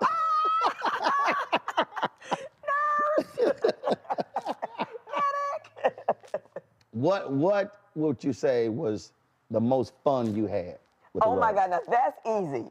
The most fun I had doing a job was Inkwell with Joe Morton, Suzanne Douglas, Glenn Turman, and Mary Alice. Baby, it was like the young people and the old people. Remember the movie? You had AJ and Lorenz, although Jada. AJ is close to me, she was playing, she's close to me in age, but she was playing younger. Right. So she was kind of on this side. Baby, we partied so hard. We had so much fun. We had to remember that we was down there doing North Carolina shooting a movie. And then one night we had been partying, smoking, and drinking and stuff. And we started talking about our scenes, and we realized some people was doing the comedy and some people was doing the drama. We were like, I thought this was a comedy. Like, I thought it was a drama. Oh, we had so much fun. God rest my girl Suzanne Douglas, God rest her, but baby, and Mary Alice, God rest her too. We partied our butts off. That is some of the most fun I've ever had shooting a movie. So that's easy. That's an easy one for me to remember. Oh yeah, that was one. It doesn't get talked about a lot, but so many people. It gave first of all, it gave a slice of Black American people. Most people don't have any understanding about. Right. So I thought that was also it.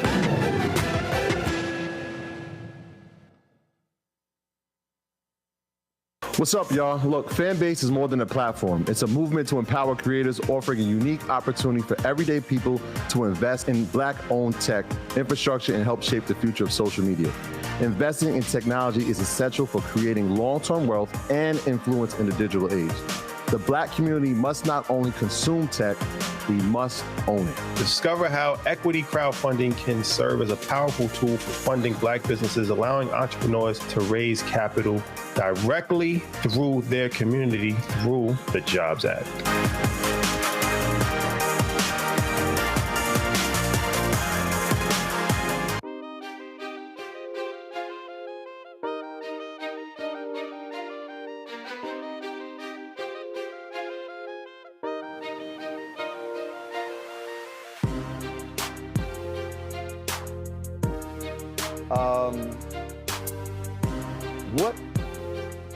What have you not done that you absolutely want to do? Oh God, there's a lot. There's a lot. What I really want to do right now, I want to direct a real good indie movie. I want a really good script, though, a real good gritty script that's really character-driven, about real people, natural people, not, just like family-oriented. That, there's conflict in the family, and then these resolution and different storylines going on. That's something I haven't done that I really want to do. And acting-wise, I want to do like a remake. Like I would love to do a Black remake of, what was it? Oh God, why can't I think of the name of the movie all of a sudden? I've always been blessed by the kindness of strangers. That's the famous line from it. That's a 66-year-old brain. Streetcar. Okay. Streetcar in this eye. Sorry, I've always wanted to do a Black movie version of that. Something like that. Or to do The Graduate, something like that. A remake of an old movie like that. Okay. That would be nice. Yeah, there's a lot I want to do. When we go to another dinner party? Yes, that was way. It is so funny because, everything out here is always, foo-foo. And what I would tell people, they were like, I heard about the dinner parties. I was like, y'all don't understand. I said, it was straight up, come to town, text message, it's a get-together. Wasn't no dress code.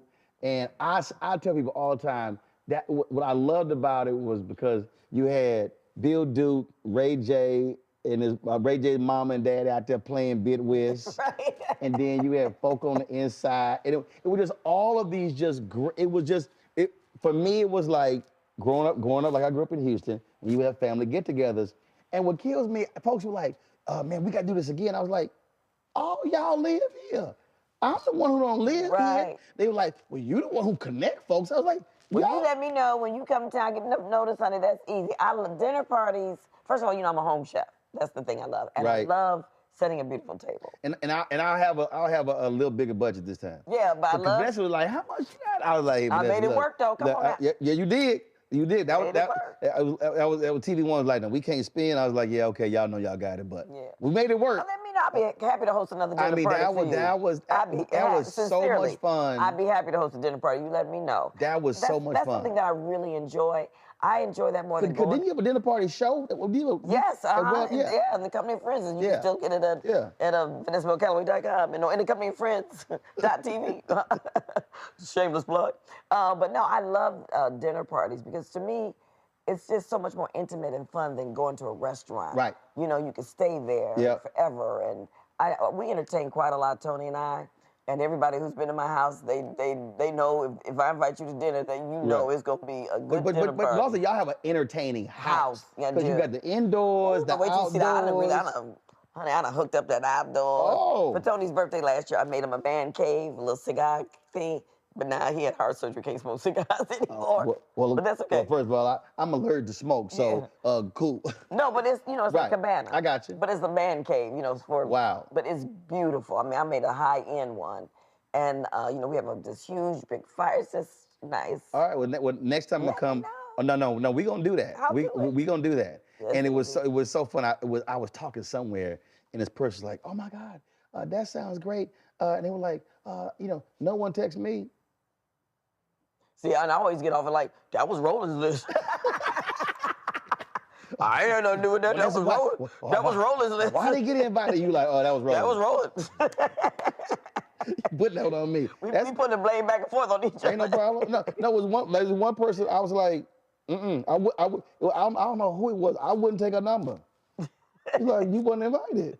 He was like, he was like, wait a minute. I said, it was straight text message. I would hit cats. It was like, yo, we meeting at Vanessa's house, hit the address, hit the time. I like it like that, don't you? And people know that you can come to my house in your sweatsuit, but my tables are gonna be gorgeous. Oh yeah. You don't have to dress up for my house. You get it laid. But my tables. But that's why I was trying to get them to understand, like, y'all, this ain't we invite 3 months out. I was like, listen, rolling in town. It's like, if you're here, great.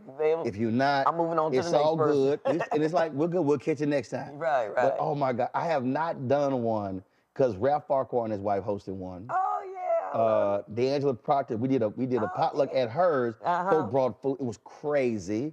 And then she ain't have a doggone stereo. So me and Mario Van Peebles trying to go find a Radio Shack to have some cables to plug up to the iPod to her TV to play the girl.